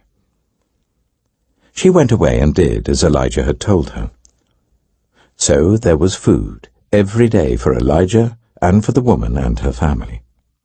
For the jar of flour was not used up, and the jug of oil did not run dry, in keeping with the word of the Lord spoken by Elijah. Some time later, the son of the woman who owned the house became ill. He grew worse and worse, and finally stopped breathing. She said to Elijah, What do you have against me, man of God? Did you come to remind me of my sin and kill my son? Give me your son, Elijah replied. He took him from her arms, carried him to the upper room where he was staying, and laid him on his bed.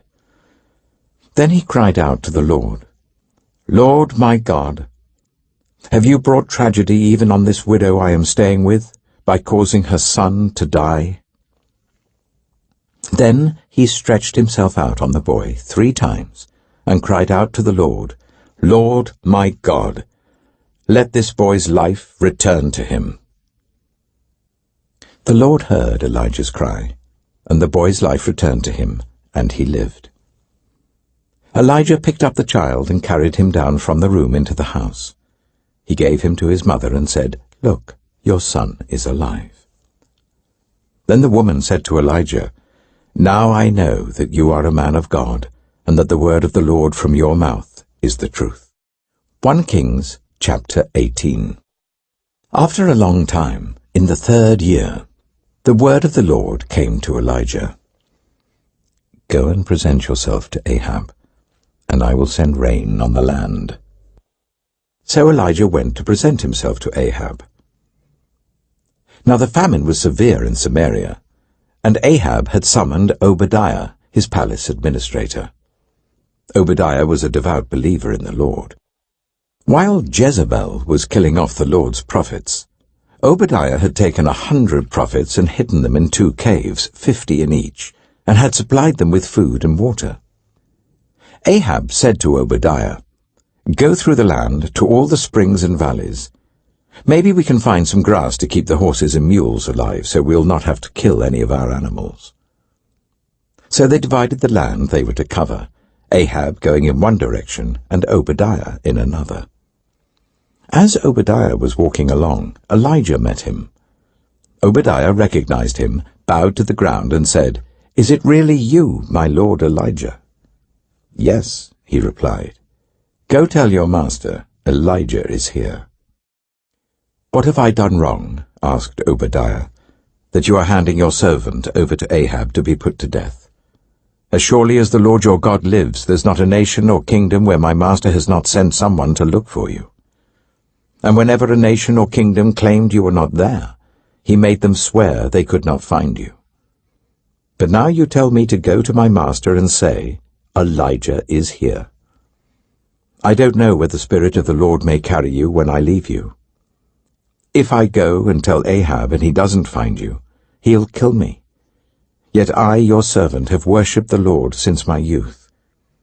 Haven't you heard, my Lord, what I did while Jezebel was killing the prophets of the Lord? I hid 100 of the Lord's prophets in 2 caves, 50 in each, and supplied them with food and water, and now you tell me to go to my master and say, 'Elijah is here.' He will kill me." Elijah said, "As the Lord Almighty lives, whom I serve, I will surely present myself to Ahab today."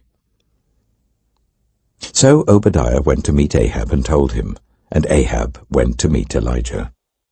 When he saw Elijah, he said to him, "Is that you, you troubler of Israel?" "I've not made trouble for Israel," Elijah replied, "but you and your father's family have. You have abandoned the Lord's commands and have followed the Baals. Now summon the people from all over Israel to meet me on Mount Carmel, and bring the 450 prophets of Baal and the 400 prophets of Asherah who eat at Jezebel's table." So Ahab sent word throughout all Israel and assembled the prophets on Mount Carmel. Elijah went before the people and said, "How long will you waver between 2 opinions? If the Lord is God, follow him. But if Baal is God, follow him." But the people said nothing.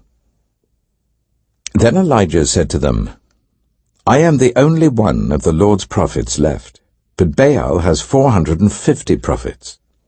Get 2 bulls for us. Let Baal's prophets choose one for themselves, and let them cut it into pieces and put it on the wood, but not set fire to it. I will prepare the other bull, and put it on the wood, but not set fire to it.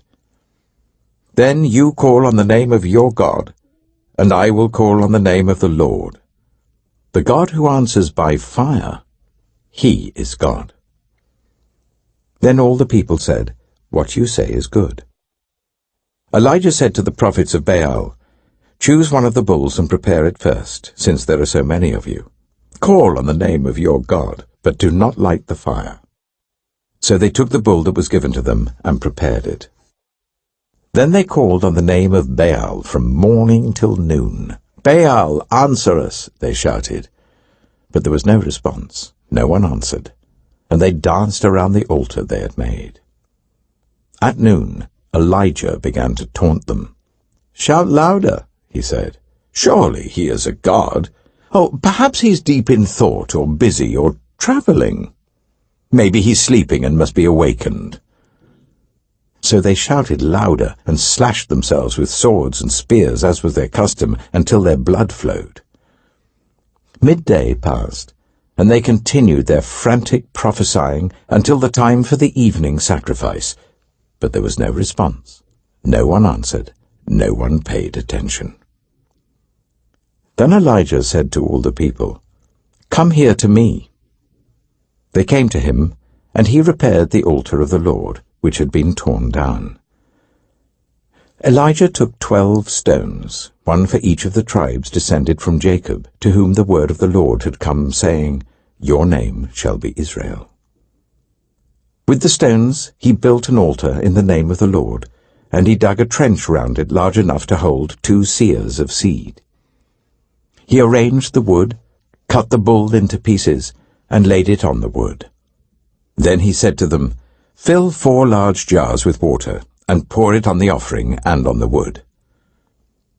"Do it again," he said, and they did it again. "Do it a 3rd time," he ordered, and they did it a 3rd time. The water ran down around the altar and even filled the trench. At the time of sacrifice, the prophet Elijah stepped forward and prayed, "Lord, the God of Abraham, Isaac, and Israel, let it be known today that you are God in Israel, and that I am your servant, and have done all these things at your command.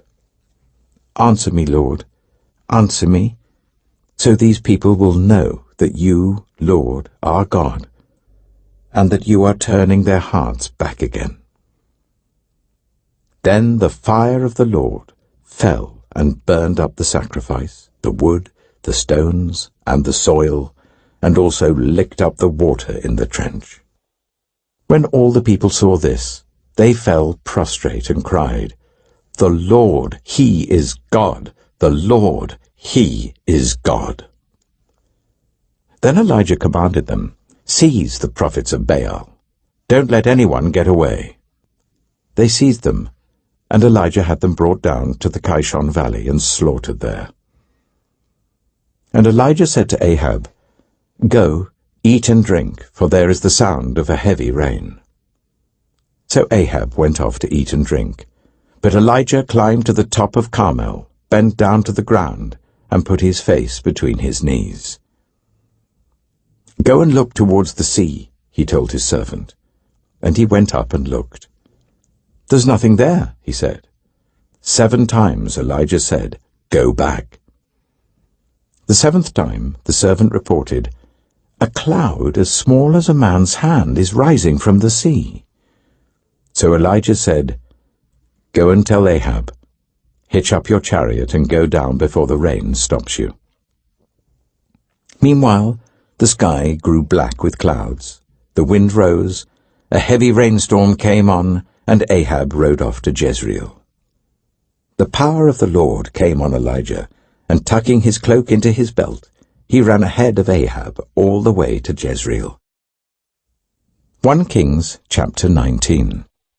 Now Ahab told Jezebel everything Elijah had done and how he had killed all the prophets with the sword.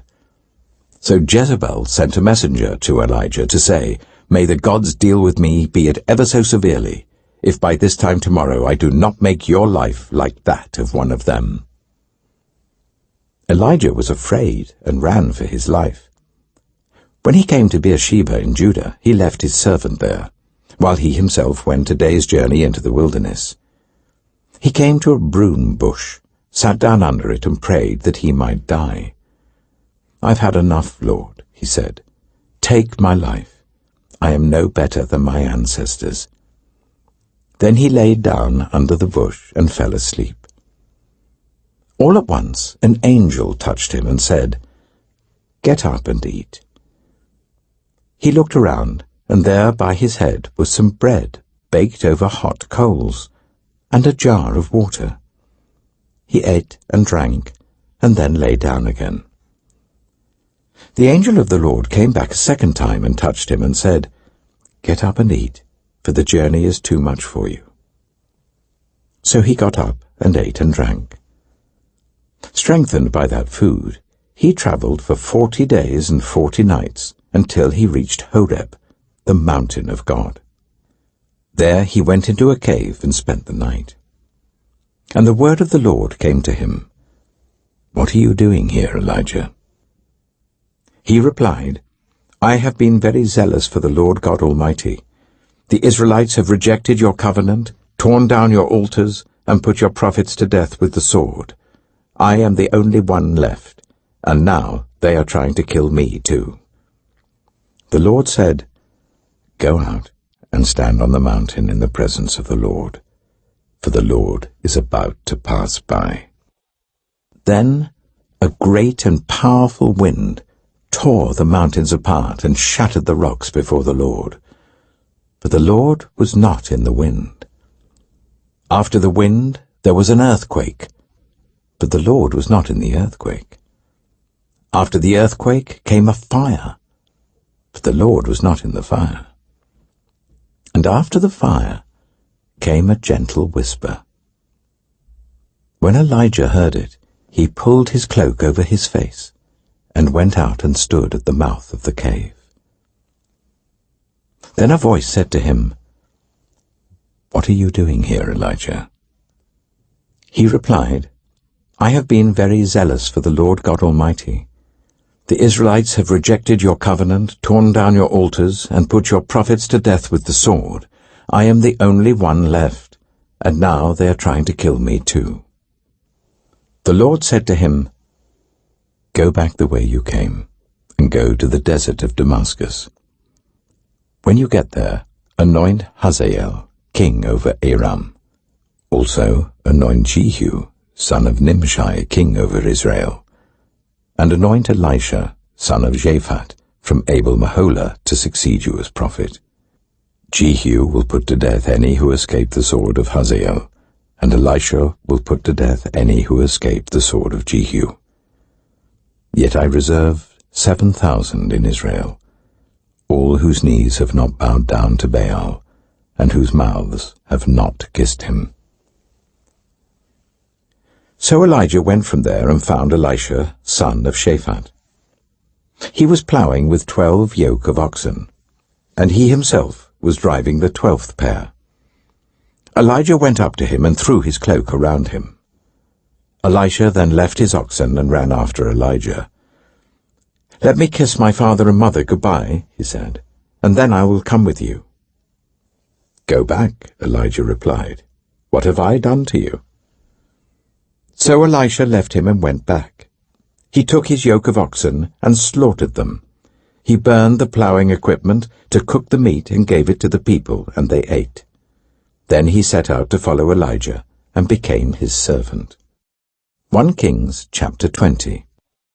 Now Ben-Hadad, king of Aram, mustered his entire army.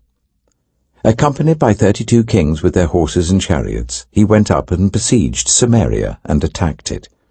He sent messengers into the city to Ahab, king of Israel, saying, "This is what Ben-Hadad says, 'Your silver and gold are mine, and the best of your wives and children are mine.'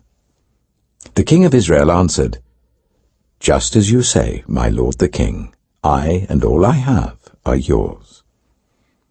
The messengers came again and said, 'This is what Ben-Hadad says, I sent to demand your silver and gold, your wives and your children. But about this time tomorrow I'm going to send my officials to search your palace and the houses of your officials. They will seize everything you value and carry it away.' The king of Israel summoned all the elders of the land and said to them, 'See how this man is looking for trouble. When he sent for my wives and my children, my silver and my gold, I did not refuse him.' The elders and the people all answered, 'Don't listen to him or agree to his demands.' So he replied to Ben-Hadad's messengers, 'Tell my lord the king, your servant will do all you demanded the first time. But this demand I cannot meet.' They left and took the answer back to Ben-Hadad. Then Ben-Hadad sent another message to Ahab. 'May the gods deal with me, be it ever so severely, if enough dust remains in Samaria to give each of my men a handful.'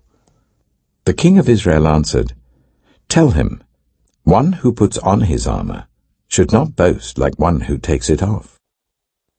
Ben-Hadad heard this message while he and the kings were drinking in their tents, and he ordered his men, 'Prepare to attack.' So they prepared to attack the city. Meanwhile, a prophet came to Ahab, king of Israel, and announced, 'This is what the Lord says. Do you see this vast army? I will give it into your hand today, and then you will know that I am the Lord." "But who will do this?" asked Ahab. The prophet replied, "This is what the Lord says. The junior officers under the provincial commanders will do it." "And who will start the battle?" he asked. The prophet answered, "You will."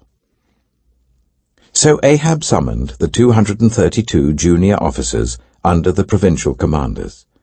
Then he assembled the rest of the Israelites, 7,000 in all. They set out at noon, while Ben-Hadad and the 32 kings allied with him were in their tents getting drunk. The junior officers under the provincial commanders went out first. Now Ben-Hadad had dispatched scouts, who reported, "Men are advancing from Samaria." He said, "If they have come out for peace, take them alive. If they have come out for war, take them alive." The junior officers under the provincial commanders marched out of the city with the army behind them, and each one struck down his opponent. At that, the Arameans fled with the Israelites in pursuit. But Ben-Hadad, king of Aram, escaped on horseback with some of his horsemen. The king of Israel advanced and overpowered the horses and chariots and inflicted heavy losses on the Arameans. Afterwards, the prophet came to the king of Israel and said, "Strengthen your position and see what must be done, because next spring the king of Aram will attack you again." Meanwhile, the officials of the king of Aram advised him, "Their gods are gods of the hills. That is why they were too strong for us.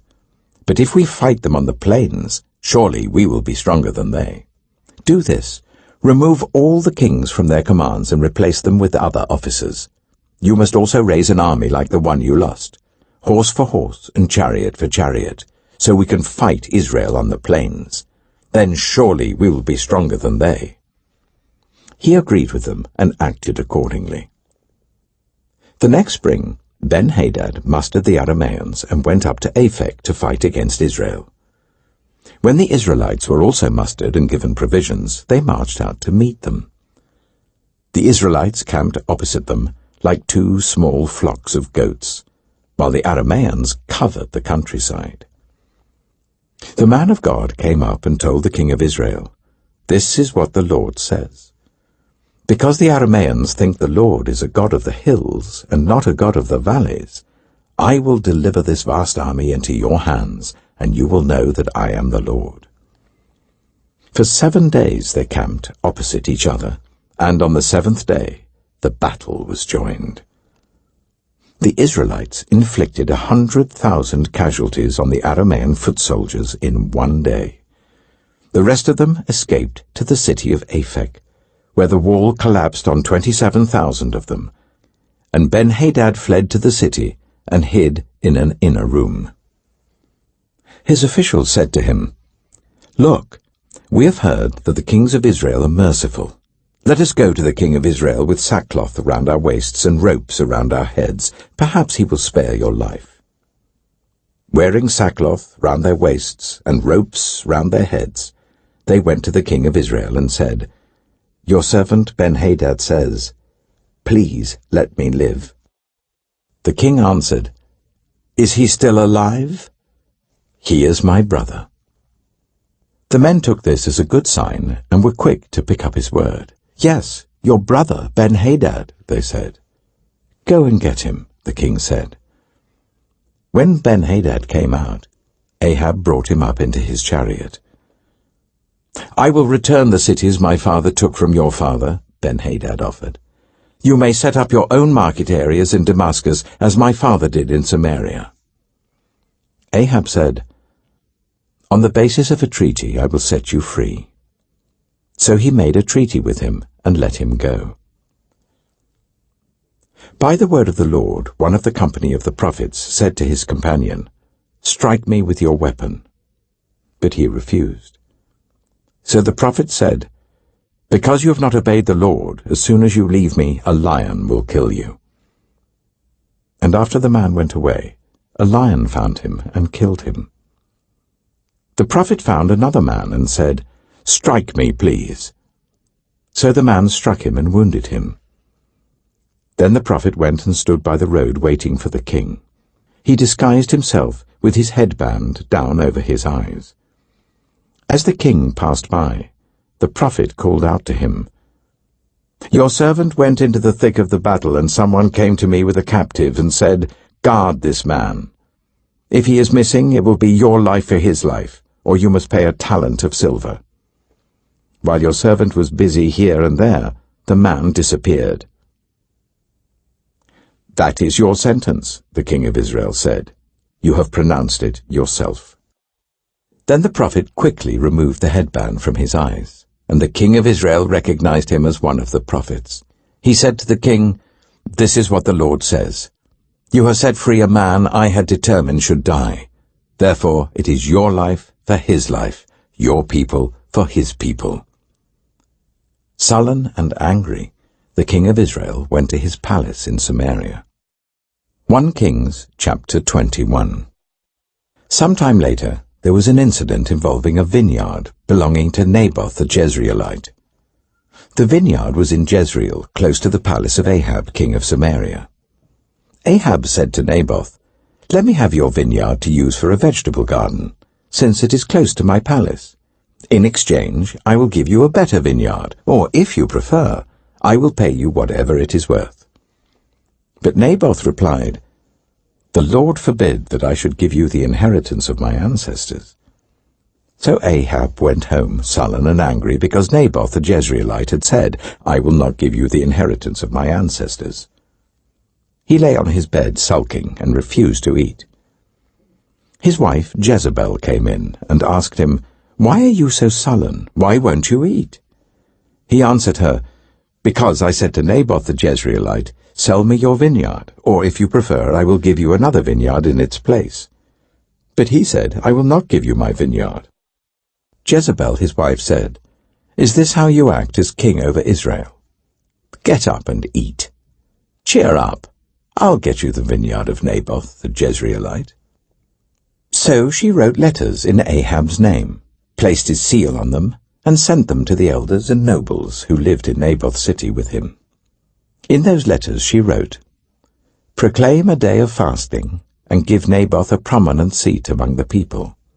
But put 2 scoundrels opposite him, and get them to bring charges that he has cursed both God and the king. Then take him out and stone him to death." So the elders and nobles who lived in Naboth's city did as Jezebel directed in the letters she had written to them. They proclaimed a fast and seated Naboth in a prominent place among the people. Then 2 scoundrels came and sat opposite him and brought charges against Naboth before the people, saying, "Naboth has cursed both God and the king." So they took him outside the city and stoned him to death. Then they sent word to Jezebel, "Naboth has been stoned to death." As soon as Jezebel heard that Naboth had been stoned to death, she said to Ahab, "Get up and take possession of the vineyard of Naboth the Jezreelite that he refused to sell you. He is no longer alive, but dead." When Ahab heard that Naboth was dead, he got up and went down to take possession of Naboth's vineyard. Then the word of the Lord came to Elijah the Tishbite, "Go down to meet Ahab, king of Israel, who rules in Samaria. He is now in Naboth's vineyard, where he has gone to take possession of it. Say to him, 'This is what the Lord says. Have you not murdered a man and seized his property?' Then say to him, 'This is what the Lord says. In the place where dogs licked up Naboth's blood, dogs will lick up your blood. Yes, yours." Ahab said to Elijah, "So, you have found me, my enemy." "I have found you," he answered, "because you have sold yourself to do evil in the eyes of the Lord. He says, 'I'm going to bring disaster on you. I will wipe out your descendants and cut off from Ahab every last male in Israel, slave or free. I will make your house like that of Jeroboam son of Nebat, and that of Baasha son of Ahijah, because you have aroused my anger and have caused Israel to sin.' And also concerning Jezebel, the Lord says, 'Dogs will devour Jezebel by the wall of Jezreel. Dogs will eat those belonging to Ahab who die in the city, and the birds will feed on those who die in the country.'" There was never anyone like Ahab, who sold himself to do evil in the eyes of the Lord, urged on by Jezebel his wife. He behaved in the vilest manner by going after idols, like the Amorites the Lord drove out before Israel. When Ahab heard these words, he tore his clothes, put on sackcloth and fasted. He lay in sackcloth and went around meekly. Then the word of the Lord came to Elijah the Tishbite. Have you noticed how Ahab has humbled himself before me? Because he has humbled himself, I will not bring this disaster in his day, but I will bring it on his house in the days of his son. 1 Kings chapter 22. For 3 years there was no war between Aram and Israel. But in the 3rd year, Jehoshaphat, king of Judah, went down to see the king of Israel. The king of Israel had said to his officials, Don't you know that Ramoth-Gilead belongs to us, and yet we are doing nothing to retake it from the king of Aram? So he asked Jehoshaphat, Will you go with me to fight against Ramoth-Gilead? Jehoshaphat replied to the king of Israel, I am as you are, my people as your people, my horses as your horses. But Jehoshaphat also said to the king of Israel, First seek the counsel of the Lord. So the king of Israel brought together the prophets, about 400 men, and asked them, Shall I go to war against Ramoth-Gilead, or shall I refrain? Go, they answered, for the Lord will give it into the king's hand. But Jehoshaphat asked, Is there no longer a prophet of the Lord here, whom we can inquire of? The king of Israel answered Jehoshaphat, There is still one prophet through whom we can inquire of the Lord, but I hate him, because he never prophesies anything good about me, but always bad. He is Micaiah, son of Imlah. The king should not say such a thing, Jehoshaphat replied. So the king of Israel called one of his officials and said, Bring Micaiah, son of Imlah, at once. Dressed in their royal robes, the king of Israel and Jehoshaphat, king of Judah, were sitting on their thrones at the threshing floor by the entrance of the gate of Samaria, with all the prophets prophesying before them. Now Zedekiah, son of Chenaanah, had made iron horns, and he declared, This is what the Lord says, With these you will gore the Arameans until they are destroyed. All the other prophets were prophesying the same thing. Attack Ramoth-Gilead and be victorious, they said, for the Lord will give it into the king's hand. The messenger who had gone to summon Micaiah said to him, Look, the other prophets without exception are predicting success for the king. Let your word agree with theirs and speak favorably. But Micaiah said, As surely as the Lord lives, I can tell him only what the Lord tells me. When he arrived, the king asked him, Micaiah, shall we go to war against Ramoth-Gilead or not? Attack and be victorious, he answered, for the Lord will give it into the king's hand. The king said to him, How many times must I make you swear to tell me nothing but the truth in the name of the Lord? Then Micaiah answered, I saw all Israel scattered on the hills like sheep without a shepherd, and the Lord said, These people have no master. Let each one go home in peace. The king of Israel said to Jehoshaphat, Didn't I tell you that he never prophesies anything good about me, but only bad? Micaiah continued, Therefore hear the word of the Lord. I saw the Lord sitting on his throne with all the multitudes of heaven standing round him on his right and on his left. And the Lord said, Who will entice Ahab into attacking Ramoth-Gilead and going to his death there? One suggested this, and another that. Finally a spirit came forward, stood before the Lord, and said, I will entice him. By what means? The Lord asked. I will go out and be a deceiving spirit in the mouths of all his prophets, he said. You will succeed in enticing him, said the Lord. Go and do it. So now the Lord has put a deceiving spirit in the mouths of all these prophets of yours. The Lord has decreed disaster for you. Then Zedekiah, son of Chenaanah, went up and slapped Micaiah in the face. Which way did the spirit from the Lord go when he went from me to speak to you? He asked. Micaiah replied, You will find out on the day you go to hide in an inner room. The king of Israel then ordered, "Take Micaiah, and send him back to Amon, the ruler of the city, and to Joash, the king's son, and say, 'This is what the king says. Put this fellow in prison, and give him nothing but bread and water until I return safely.'" Micaiah declared, "If you ever return safely, the Lord has not spoken through me." Then he added, "Mark my words, all you people." So the king of Israel and Jehoshaphat king of Judah went up to Ramoth-Gilead. The king of Israel said to Jehoshaphat, "I will enter the battle in disguise, but you wear your royal robes." So the king of Israel disguised himself and went into battle. Now the king of Aram had ordered his 32 chariot commanders, "Do not fight with anyone, small or great, except the king of Israel." When the chariot commanders saw Jehoshaphat, they thought, "Surely this is the king of Israel." So they turned to attack him. But when Jehoshaphat cried out, the chariot commanders saw that he was not the king of Israel and stopped pursuing him. But someone drew his bow at random and hit the king of Israel between the sections of his armor. The king told his chariot driver, "Wheel around and get me out of the fighting, I've been wounded." All day long the battle raged, and the king was propped up in his chariot facing the Arameans. The blood from his wound ran onto the floor of the chariot, and that evening he died. As the sun was setting, a cry spread through the army, "Every man to his town, every man to his land." So the king died and was brought to Samaria, and they buried him there.